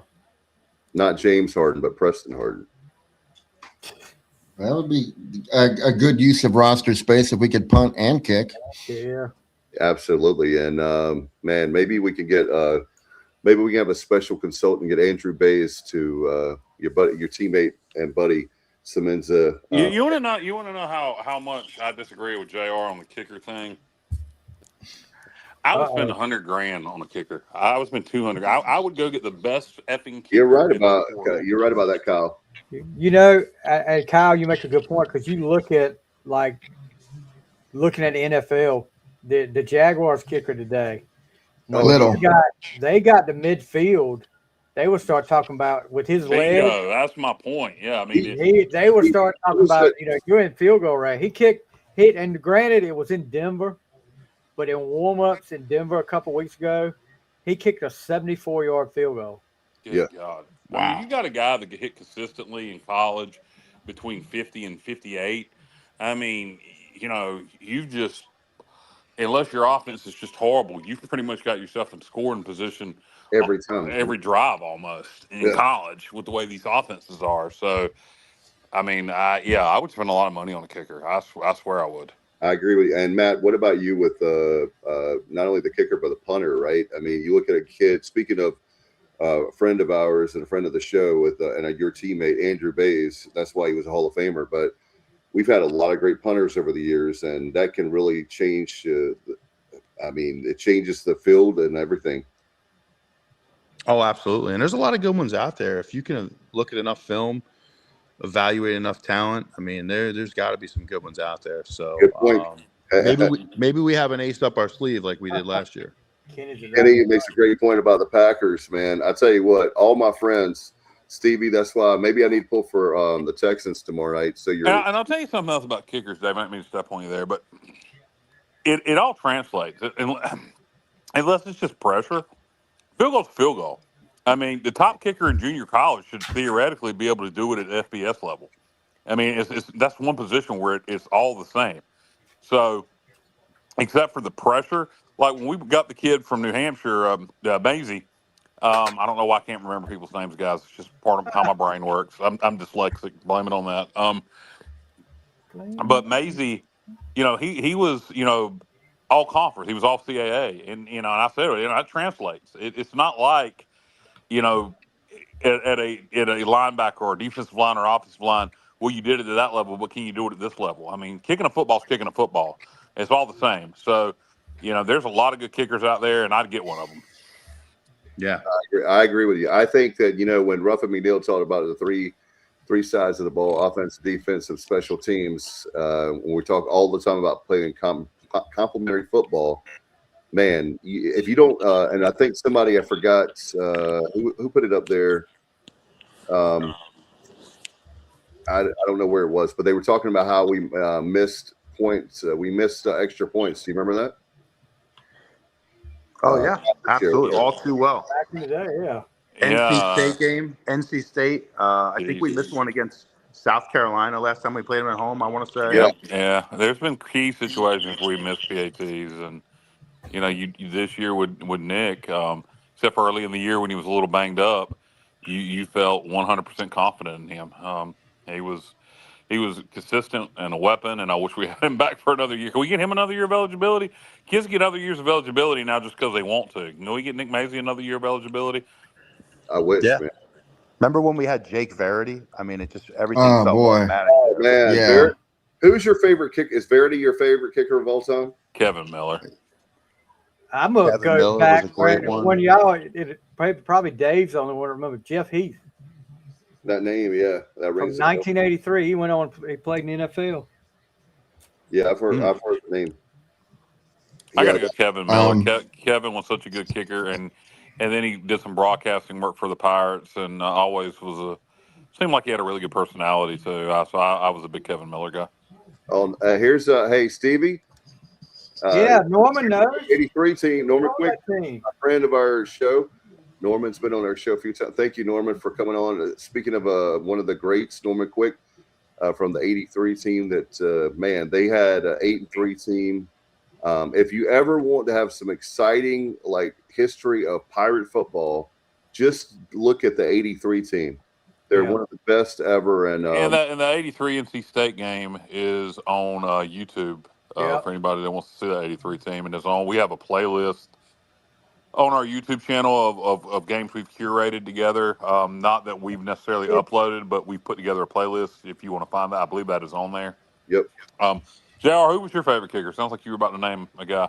Well, no, I wasn't going to name a guy. I was just going to say that, I mean, Andrew Conrad and Noah Perez both hit big field goals for us. They did. I'm thinking of Andrew Conrad, the 52-yarder at Tulsa. The field goal at Navy. What's that kid's name? Come on, he's a legend from now till eternity. To win that game in Annapolis. He actually lost the confidence. That's what sucked because he was a great kid. State game. Yeah, he looked like a kid. I can't think of his name now either. Yeah, he had the curly hair. Was it Noah Perez? No. There it is. Owen Daffer. Thank you, Bob. Thank you. Owen Daffer. Yep. So we've had some great kickers. So I don't know that Maisie was that much better than any of the other ones, but he was no argument consistent. His consistency this year after the first couple of games was a luxury. Hartman made some big kicks, but Hartman was inconsistent too. And another kid that made some big kicks and was inconsistent is Matt Semenza's former teammate. Brantley Rivers. No, not Brantley Rivers. Help me out, Matt. Chad Holcomb. Chad Holcomb. Yes, thank you. Chad Holcomb was a monument of inconsistency. But the Liberty Bowl, 35, baby. Liberty, he was tremendous in the Liberty Bowl. The Southern Miss game with the fake field goal. Then he made it after the fake field goal where he got the PI call. He had his moments, but he was a very inconsistent kicker. But he made some clutch kicks. Oh yeah, and Ben Hartman also made the 2007 UNC game. My favorite field goal. Now you talk about lone favorite. One of my favorite moments in history, but definitely my favorite field goal. Ben Hartman had several game winners. He had UNC in 07, which was magical. After missing several, he had the Hawaii Bowl against Boise, which was magical. He also had a game winner against UCF and a game winner against Marshall. And people forget about those two games. They were in back-to-back weeks in was that 08 or 09? He had the 08. He had Marshall and UCF back-to-back weeks. He had game winners in overtime. Because that Arkansas game, people talk about that. He got people really upset with him. Like, that dude made a lot of clutch kicks for us. He was inconsistent though. But yeah, people did get very upset with the Arkansas game and the Liberty Irving was talking about the 83 team was 13 points away from a national championship. Take away the perpetual referee BS shenanigans, and that team legitimately would have gone 10-1 that year. They'd have never let us play for the national championship, but your point still stands. Yeah. How about Davis Plowman? He had some good years. Davis Plowman. Before Verity, right before Jake Verity. God, I remember the name. Yeah. I forgot Was that Montgomery? Yeah. Is that the Montgomery era? It was 15 and 16, I think. Okay. Talk about a shaky kick that went through was Conrad at BYU for the game winner. That thing was a doink. That was a doink. It barely cleared the upright. Yeah. I mean, it was just a knuckleball, and it looked good to me, though, Matt. Oh, here you go, Bubba. It was one of those kicks when you first saw it, you said, "There's no way," and then you celebrated a minute later. Nick Maisie, Jake Verity, and Michael Barber. That's your top three. Barbour was Barbour. That's right. What about here's a blast from the past for you. What about the General Robert Lee? You guys remember him? Yeah, I do. Yeah, Bubba says best kickers this century since Kevin Miller. Yeah, so Bubba's going to go with me, Kevin Miller also, I guess. Kevin Miller had the guys. At one point, didn't Kevin Miller have the most points? He did. He held our scoring record for a while. He did, yeah. And he And also Kevin Miller was a tremendous golfer. That's right. He had both. That's right. He played 2 sports, right? Yep. That's correct. So you guys done talking now about we're done with kickers? I had some other things to talk about. Yeah, let's right. get into whatever you're going to talk about. We need to wrap All this right, thing up. Yeah. Let me get this in before we go on, because we got somebody listening to the show tonight. I had the you get to meet football players and all that. That's cool and everything. But I had the privilege. I think we talked about this the live from the night before the bowl game. I had a young lady with one of my former football players I coached show up in Alaska, member of the dance team at ECU, Rachel Forbes, and her and her whole group are listening to us tonight. I want to throw a shout out to her. So we got the dance team Awesome. listening, ladies. Well, I don't know if it's whole dance team. Some of them are Well, listening. let me say this to any members of the dance team just listening, ladies. If you like fat old married guys, you feel free to message me on Facebook. Oh my Lord! What? Cringe. Hey, just put it out there. Cringe. I want to talk. Rachel. Stevie, did you say cringe? Yeah, Rachel. Well, that's Barrett. cringe. The fact that you just said cringe. Yeah, cringe. Cringe. Say it again. Yeah, Rachel and Barrett are listening, so appreciate you guys listening. No, I appreciate the young ladies for listening, and appreciate you. Hey, get your friends to listen, pass it along. We'll become the most popular thing on campus. The Sports Objective. We are the hip thing. We're with it with the kids today. They just love us. We're like whack. We're whack. No, whack is bad, Stevie. Whack like a PlayStation 2. The hell? All right, let's move on to our roundtable. We're going to talk about for Stevie for just a little bit, because you can get this coverage anywhere. Where the NFL wild card round. Unfortunately, the Panthers lost 34-31 to the Rams yesterday.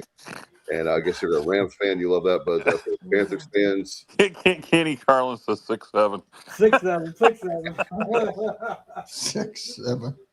Yeah. So, your thoughts, guys, on a really good game so far in the wild card round, as Stevie talked about. Stevie, do you want to talk about it? You and I, and I don't know if Kyle don't mind us talking about the other football. No, I'll allow it this time. You've got 60 seconds starting now. Go ahead. Okay, it's the best weekend of NFL football, the wild card weekend, and every game so far has been close. Panthers lost a close one, had it, and then let the Rams score with like a minute or less than a minute left. 18 seconds, I think. Yeah, and but yeah, the way it started out for the Panthers, go 14-0, and then come back. I think you get a few more pieces at Carolina, you might have a good team. Bryce Young showed up yesterday. I mean, he was impressive. But then, what'd you think about the Packers Bears? Man, the Packers came out blazing hot early on. Yeah. Well, and I was at a friend's house. I told him when I left, it was 21-3 in the third quarter. I said, you know what? The Bears are good for coming back in the second half. And by the time I got home, which took about 20 minutes, it was 21-16, and then the Packers just self-destructed. And I heard one of the Packers players say the Bears did nothing special to do that. Yeah, they did. They beat you. So you went home. You went home. So shut your mouth. That's like the big one. That's Stevie, that's the oldest rivalry in the NFL. So you're not going to get. I'll go with Kevin. Games have been amazing. Then today, I was at work today, so I listened to the Buffalo. That was a great game. Yeah, Josh Allen. I mean, he got beat up. He got beat up today, and he just kept right on coming back. And at Jacksonville, I'll tell you what, if you want to see a coach that's going to be around for a while, it's going to be a really good coach, Liam Cohen at Jacksonville. I saw something today after at the press conference after the game. A reporter actually told him, don't hold your head down, hold your head up. You did a great job this year. And, I think he did do a great job this year, but they get eliminated. And then of course, the game earlier tonight, Dave was happy about this. The defending Super Bowl champions, the Eagles, go home. The 49ers. Most, and we'll talk about that after the NFL thing. go ahead and for people in the chat, I'm going to ask this question really quick. Who are the most obnoxious fans? It could be any sport, it could be college, pro, but the Eagles are one of the worst fan bases out there as far as being obnoxious. So go ahead, Stevie. The turning point of that game, 49ers call a reverse pass and throw to Christian McCaffrey for a touchdown. And then, that fired up the 49ers. And get the win in Philly, that was really impressive. And I think you're going to see A.J. Brown has played his last game as a Philadelphia Eagle. He had elite, 2 or 3? Let me do my Kyle. I was losing my mind. I can't do it the way he does, but he Kyle had, as far as a guy that loves football, he had how many, Stevie? 2 or 3 drop passes? Well, he also had that sideline altercation with Sirianni. Sirianni running down the sideline, and they get into it. And I just heard a few minutes ago he left out of the locker room without saying a word to his teammates or to the media. So I think he's pretty much done to it. And right now we got the Chargers and the Patriots. Patriots up 6-3 with about 10 minutes left in the third quarter. Matt, do you want the Patriots to win? I think Matt's a big. He really is. I don't think he wants Patriots. No, absolutely not. I'm messing. He's a Giants fan. I'm just totally messing with Matt. I'm surrounded by Patriots fans where I live, so now I'm hoping they lose. Yeah. Hey, we didn't finish up, Dave, on your question. Actually, nobody's even answered it yet. Oh no, so Kenny Curlins, they have answered. He means biggest. He means people on the show. The most obnoxious fan bases. Why are we not following up on that? Yeah, we can go. So let's see. Kenny says the Eagles are the most obnoxious. How about this? Ryan King says USF. I wouldn't. That's probably from experience at the Birmingham Bowl back in 2006 or 7. Yeah, I was there. 6. I'm going to say, based on personal experience, I'm gonna probably I'm gonna give 3 UNC fans, because half of them have never set foot on campus at UNC. And I'm not talking about going there because remember I didn't go to ECU, so I'm just talking about in terms of supporting the university. They'll buy a hat at Walmart and call themselves a Tar Heel. So I'm gonna go Tar Heel fans. Nothing worse than ECU football fans / UNC basketball fans that looks at Stevie. So Tar Heel fans. Then number 2 on that list are going to be SEC fans in general because they don't know any damn thing about any damn body else except the SEC. With the caveat, I do have a soft spot for Tennessee and I do cheer for Missouri because of Coach Blackwell. But in general, SEC fans. And then I think West Virginia fans that I've dealt with have been some of the, although my cancer surgeon was a West Virginia graduate, but I'll give him a pass. But and a big West Virginia football fan. But besides that, West Virginia fans have been some of the worst people I've dealt with. Okay, I'm going with Ohio State Buckeye. Oh, good call. Good call. Ohio State. Oh man. Johnny, are you in Greenville? I think Johnny Ohio State fans have so much power. They just wouldn't let them get it out. I think Johnny just turned into the robot from Buck Rogers. Okay, I was going to say Ohio State number 1, Eagles number 2 for sure.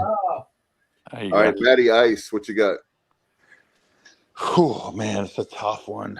Have y'all ever met UNC fans? How the hell is nobody else in UNC?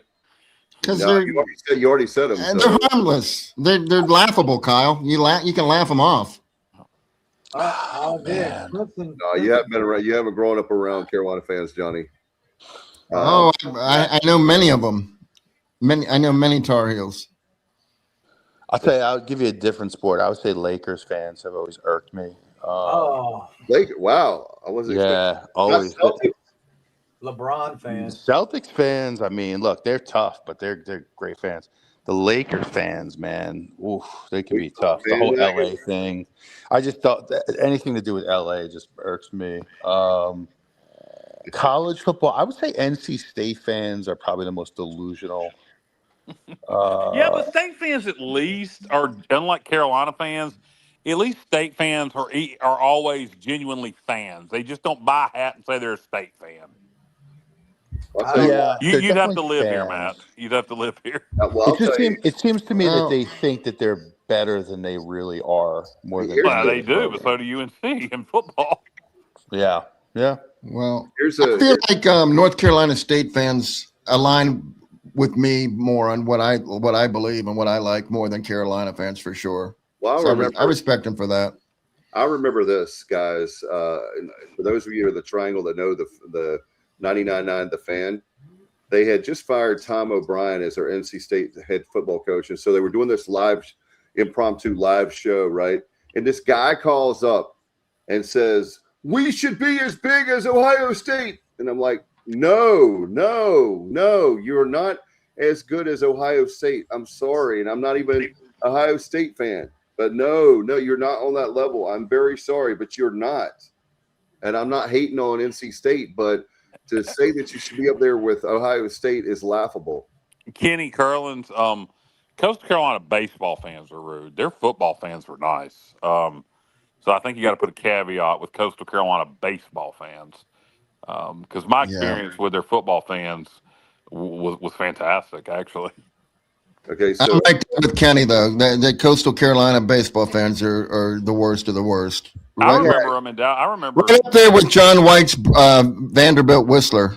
I remember him at Clark LeClaire in the regional championship, and they were trying to talk shit in small numbers. Oh. And so it's their baseball fans are totally different than their football fans. A lot more passion, a lot more success. Yeah. So with Kenny, with I will say, give caveat, Coastal baseball fans. Yeah. Kevin makes a great point. The Penguin. Hey, what about this, Semenza? I agree with that too. The Northeastern guy, hockey fans, Pittsburgh, the Penguins, and the Bruins fans are obnoxious. Can't stand them. 100. I'll take his word for it. I mean, I just don't follow hockey closely enough to know. Oh, I'll tell you, I just can't. I can't even Was comment it- on it. Was it the Boston coach called to Carolina the jerks that year? And the Carolina no. adopted it? No. That was the Canadian announcer that was elitist. He was like an elitist hockey person, and he started talking trash, whatever the Canadian national network is, whatever that is. And he started, and so he called him. Stevie, we should know that. Yeah. We should know the Canadian, the big sports network. TSN. What is it? TSN. That's TSN. correct. Thank you, TSN. Thank you. I knew one of us would think of it if we thought hard I enough. wonder why. I do too. We'll never reveal why. It's a secret. No, we never reveal our source. Does anybody know why me and Stevie know that? What, TSN? Yeah. Yeah. No, I don't. Because for years, wrestling, WWE, WCW, the American wrestling products for years, that's where it aired in Canada. Oh, Both WWF and WCW back in the 90s. I did not know that. Okay. Yep. I do know that work. I didn't know the wrestling was. That makes sense. Yep. Hey, we need to have. Hey, Semenza, you got to come down. Stevie, have you been to a Hurricanes game? Yeah. Okay, you have. Kyle has not. Johnny, you are a fan of the Hurricanes. No, funny story about that. I had tickets for. They do a couple teacher appreciation nights a year, and teachers can get dirt cheap tickets. And we had bought tickets for a game, had pretty good seats, and it was when East Carolina was in the semifinal, whatever the final game we hosted in the CBI tournament before we played at Weber State. I believe that was the semifinals. We were playing that the same night, and I chose to go to that instead and sold my Hurricanes tickets. But that's the only time I've ever bought Hurricane tickets. Well, I have been to a Canes game, Kyle. This out-of-stater, and I had a blast. That place is awesome. Well, I've been inside that arena many, many times for concerts. The last one being Brooks and Dunn last March. But we need to do that. We need to have a sports objective night. Let's go to a concert. Screw a hockey game. Hockey is a lot of You fun. lost me at concert, Kyle. Yeah, I know you do, Matt. Dave, you like concerts? Stevie likes concerts? No, I do like concerts. JR likes concerts. Matt's not coming anyway. He doesn't like concerts, but shit, he's in Connecticut. It's a great. Here's what Alan's. Logan has a new song coming out about it. Who does? Matt Semenza. Oh, He does. Check your text message, Kyle. okay, I will. Oh boy! All right, let's see it. I'm scared even. I don't want to play it on the air because I don't know what it is yet. I'm gonna have Oh, to it's home. It's a Christmas song. It's Ernest St. Snow falling down on Main Street. Keep going. That's the Something only one I about ball. see. Oh, you don't. Yeah, well, that's the name of the song. I thought you were reading the lyrics. No, I was just hold on. You All right, so Kenny asked, and I can't use somebody else can put that up, but I guess I can't. I'm having trouble with my mouse or my computer, so I'm trying to charge guys, that up. when I click it, it plays the song. It plays the song, and y'all can't hear it all. I can't read the lyrics, but All right, so who is Kenny Curlings has a great one. Who's the most disliked coach? So Bubba has Lane Kiffin in college football. currently, yeah, I'm gonna go with Kiffin in terms of all time. Jeez, God, let me get back to you on that. Would probably be somebody East Carolina's faced many times over the years that I couldn't stand. Yeah. I couldn't stand Dave John L. Doran. I Dave couldn't Doran. stand John L. Smith when he was at Louisville. Louisville. Yeah, Dave Doran would be up there for sure. He's definitely a heel. He's not a baby face. But, And how many state fans actually like Dave Doran, Matt? I mean, like state fans. Not many. Yeah, you see Bubba about most disliked in college football, Lane Kiffin. Yeah, Yeah, Definitely. I'll go along with that. man. I'll that say Nick guy- Saban. I'll give you a Nick Saban. I'll one up you. All right. What I'm about going what's the guy's crazy name? here. I'm going Gino Oriama. I can't stand that. I mean, Oh. I'm going right down your I'm coming right down your hometown there, but I All don't right. like him. He's not the most likable guy, so I'll take it. Yeah. By the way, Ryan King says that he likes the idea of having a TSO hockey game group rate. So we can make that happen. Yeah. Actually, let's do a concert instead. I'm concert number one, but Dave, you asked me if I'm a hockey fan. I am not a hockey fan, but I've been to like 4 games, and I'm a Hurricanes fan for sure. I just don't even really understand the rules 100%, but it's fun. There's It's not fun that to many go. hockey. There's not that many Yeah. rules in hockey. Which Let's talk about Well, see Blackberry Smoke. Let's just There do you that. go. I'd instead. rather go. Yeah, Kyle. 10 out of 10 times I'm going there. that's a All good. right, we'll go see Blackberry Smoke. They're gonna be in Rhino Rapids. We'll make Yeah. it. You guys want to go? Yep, let's do it. Dave, you down? What date is that? I have to check. I think it's in February. I'll have to see the date if I can. I like them. I've seen them a couple of times. They're good. I've never seen them, but I do like them. Yeah, they are very good. And, Okay. and guess who won't? Me, I'll go. Dave go. JR will go. Matt will fly down and go. Stevie won't go, and he's right there. He's holding out for more money. We need more money, folks. Yeah. Look, I literally one time was going to a concert, ate dinner with Stevie beforehand. Said, Stevie, look, bro, I'll get you a damn ticket if you want to go. If you don't want to spend the money on it, now that he didn't have the money, if he didn't want to spend the money on it, just because I wanted my boy to go with me. We were eating dinner. Yeah. This son of a bitch wouldn't go. He wouldn't even take a free ticket. Wow. Yeah, I didn't want to be the third wheel that night either. Well, you were eating. You were the third wheel at dinner. Well, I mean, that's different. I mean, Yeah, Kenny. How is that different? we were at Cracker Barrel. I mean, Kenny and I love live music too. We're having RT Johnson. Here's a shameless plug. We're having RT Johnson. RT Johnson's good. yeah. He's coming to the Snack Shack on the 24th. So I've seen him. He's a good local artist. yeah, he's really good.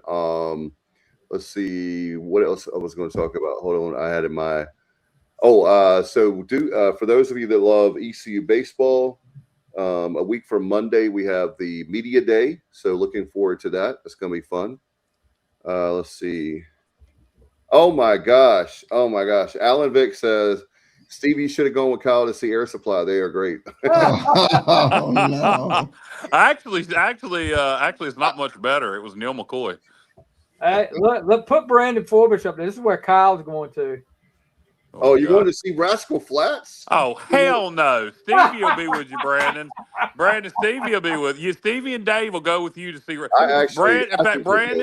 Brandon, Dave, and Stevie will go with you to see I've Rascal been to see Flats. Rascal Flats. They're Oh, I very know good. you have. I know you have. You've Yeah, you can't even make What those were you jokes gonna anymore. call me? You can't make those jokes anymore. you, Oh my you. gosh. Bubba, hey, Bubba's got a good one. Bobby Petrino. I don't like Bobby No. Petrino, but that The you know new that girl. offense. Hey, I respect him a little bit. I respect him for getting that quality of ass he got at Arkansas. wow. Yeah. How do you really feel? Top tier. Have you seen her, Dave? Google that girl. Yeah, She was smoking.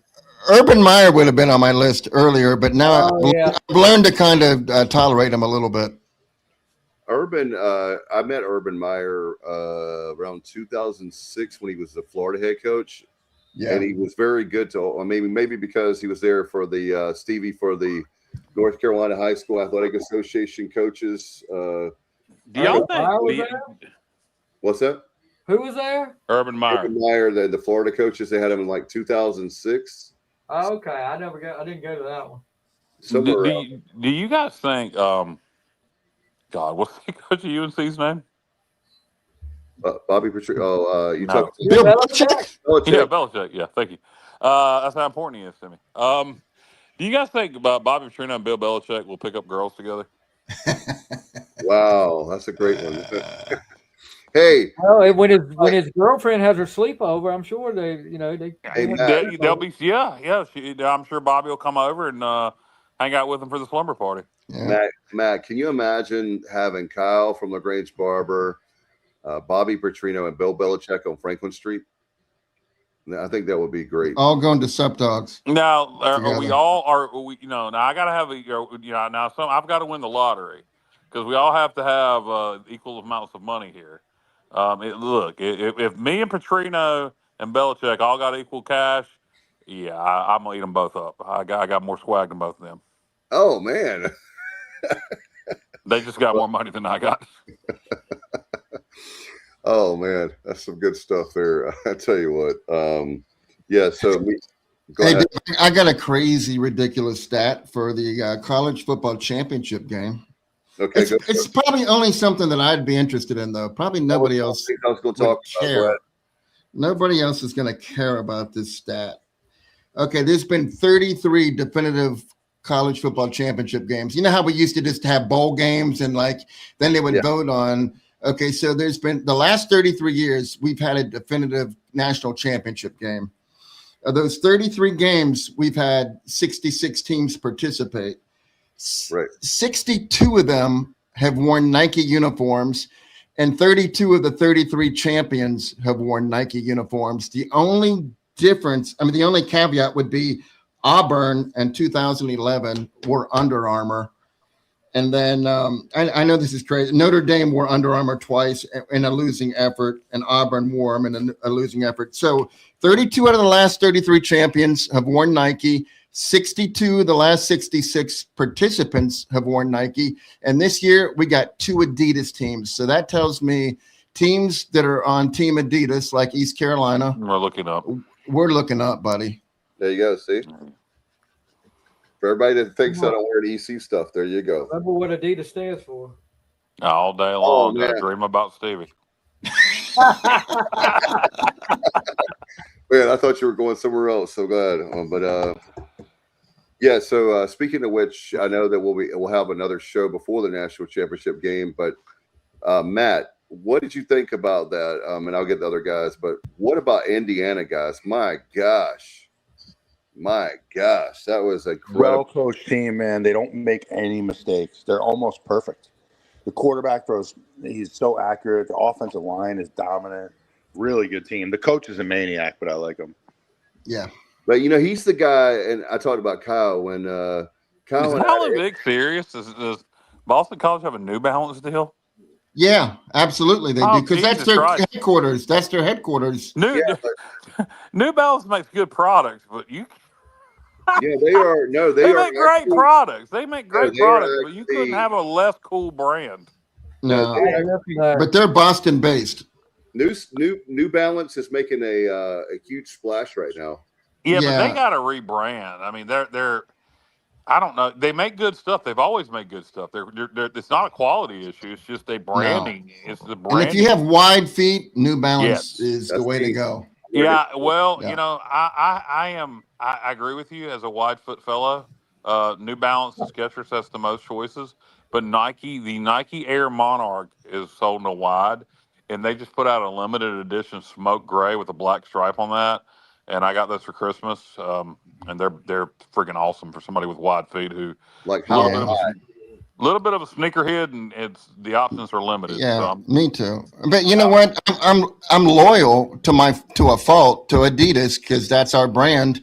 boy, And they don't make anything in wide hardly. Good no, God. and you know what? I get my shoes like are falling apart on me, and because my feet are too wide. But I keep buying them, and I'll continue to buy them. But maybe I'll give Nike or New Balance a look because Okay. Adidas isn't paying me.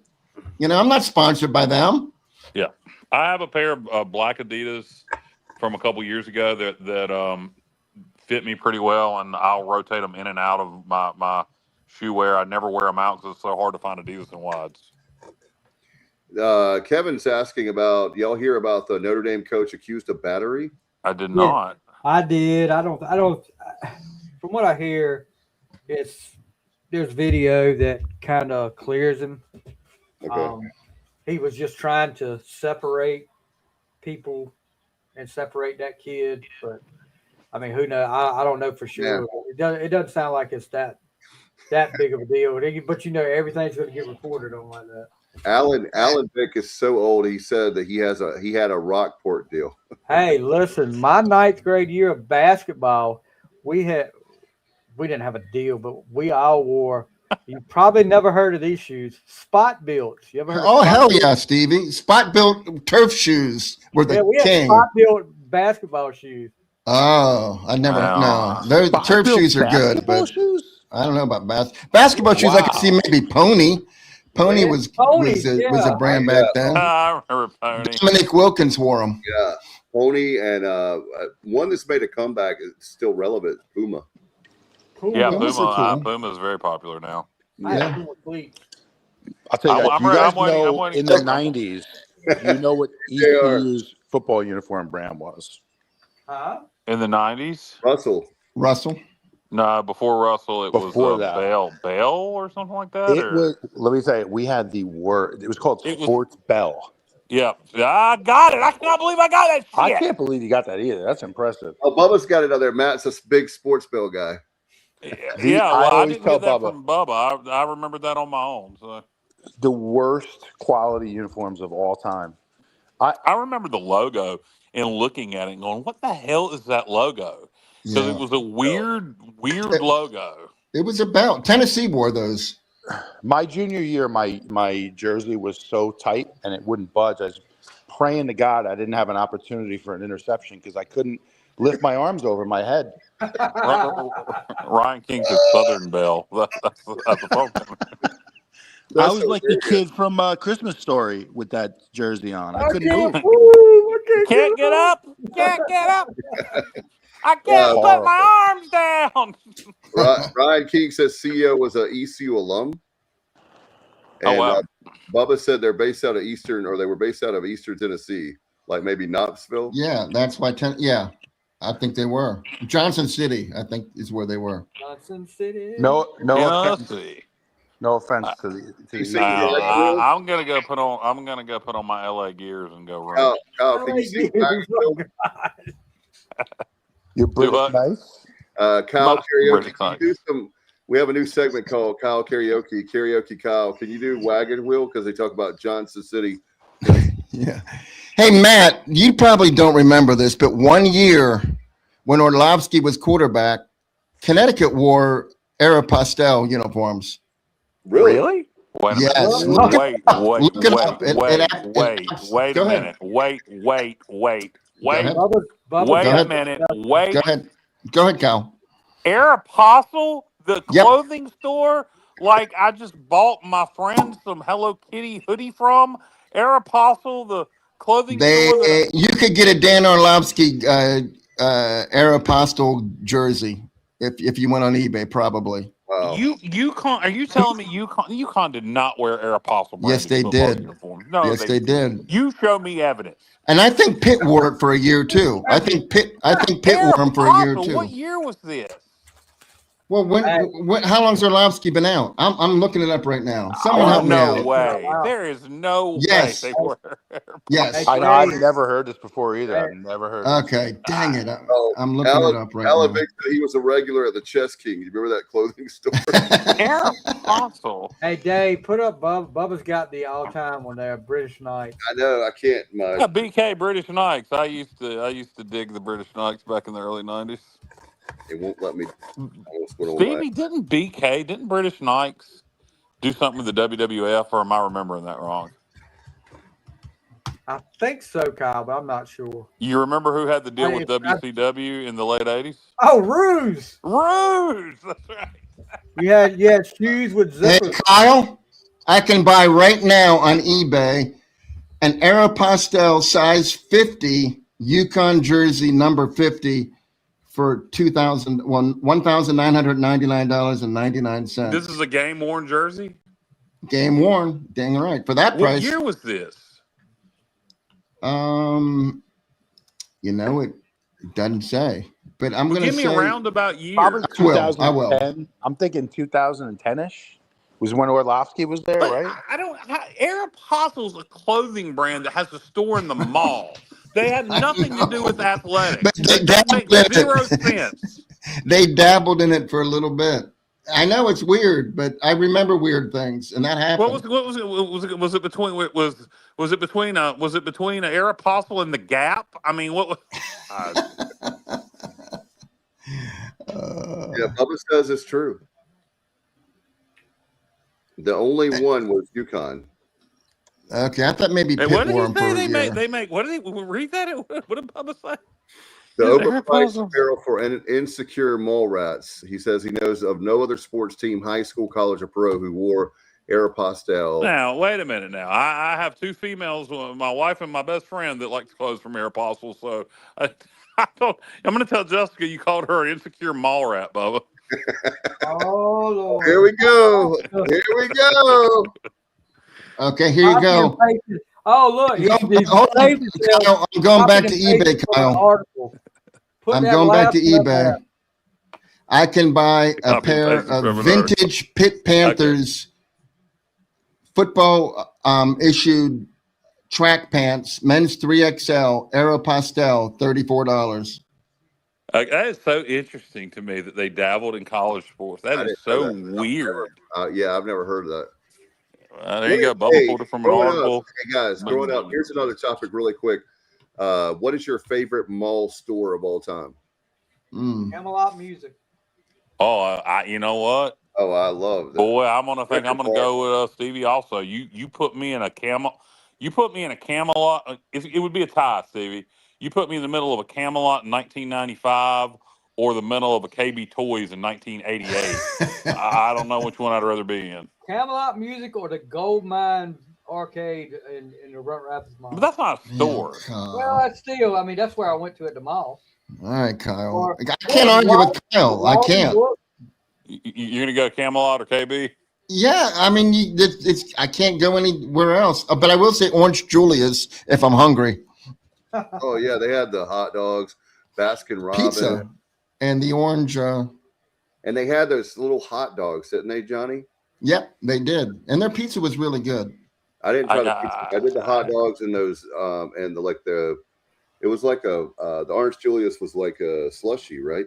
Yep. It was the orange juice, but it was more. It was more orange juice. Yes, they still exist. Wasn't like a Slurpee. There are some Dairy Queen / Orange Julius locations. There's one in Goldsboro, as a matter of fact. Dairy Queen / Orange Julius. Not in the mall though. There was a place in the Kinston Mall. I grew up part of my life in Williamston, part of my life in Lenore County. There was a place in the Kinston Mall called Stacy's. And it was a little place in the little food place. They had Andy's in there, Chick-fil-A, and this local place called Stacy's. It was there since the 80s. I didn't start going there until the 90s. And I think Jessica and I started dating in 2000. And we're probably the last generation that, I was done with high school. She was still in high school. And we would go after she got out of high school and go hang out at Stacy's at the mall and then go to the arcade. And we're probably the last generation that did that in the early 2000s. Well, yeah, that for me, that my favorite store growing up would have to be a local chain, and that'll be Record Bar. And Record Bar was I actually met the architect. I did a show with him in Raleigh, a radio show. But the architect for Record Bar, Stephen Clip is his name. But he told me all about how they made all that stuff. And every Tuesday, Stevie, Kyle, do you remember that? Every Tuesday is Her when mom did have it going on, as a matter of fact, Bubba. Stacy. Yeah, Stacy's mom. But anyway, I love Is Record. your wife's? No, never mind. Wow. I was about to make a joke, but I can't. It's either I don't want. Never mind. I'm not going to make the joke. No, Bubba. You All know right. why? You know why? Kenny says Acosta should sponsor the Florida Gators. Izod. Izod, yes. Yeah. And Bubba said he thought that as well. How about this? Frank's Pizza and the Record Bar in the Washington Mall. That was called. Remember that, Kenny? That was called. It wasn't even Record Bar. It was like the most generic name you could ever. It was called the Mall Record Shop.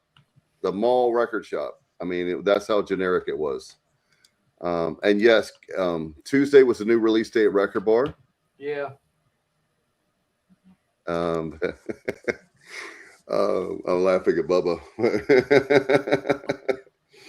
Yeah, I got the last thing that I remember I bought at the Mall Record Shop in Washington. Those of you that love Led Zeppelin, they had 1990. They had the box set that came out, and I got the box set of Led Zeppelin in the Mall Record Shop in Washington. I paid like $55 or something nuts there. It was a lot of money. But I love Led Zeppelin, so yeah. Not that anybody cares, but here you go, Kyle. Yeah. You leave my Yeah, I did. I left her out. Oh my God. Richard Allsbrook in through the outdoor. Yeah, Led Zeppelin. Yeah, absolutely. Oh my gosh. So all right, guys. Y'all ready to wrap this up? We've been going a while. Yeah, 2 hours. Yeah. I was saying about baseball. Media day coming up on Monday. You guys have early thoughts on baseball really quick before we go? There's plenty of time to talk about baseball. We'll be good. We're preseason top 25 by perfect game. Looking forward to the season. Yeah, we'll be there. And Stevie, I'll talk. Stevie. Johnny, I'll talk to you about that off air. But it's next Monday. Alan, Vic, and I will definitely be there. All right, guys. Appreciate y'all. What a great crowd again. Thank you so much. And you're feel free to give us money anytime you want. That was great for folks that we'll get out of here. You guys have a great week, and we'll see you back next Sunday night as we'll talk the end of the transfer portal window. We'll do that, and that'll be next week right here on the Sports Objective. Good night, everybody. And as always, go.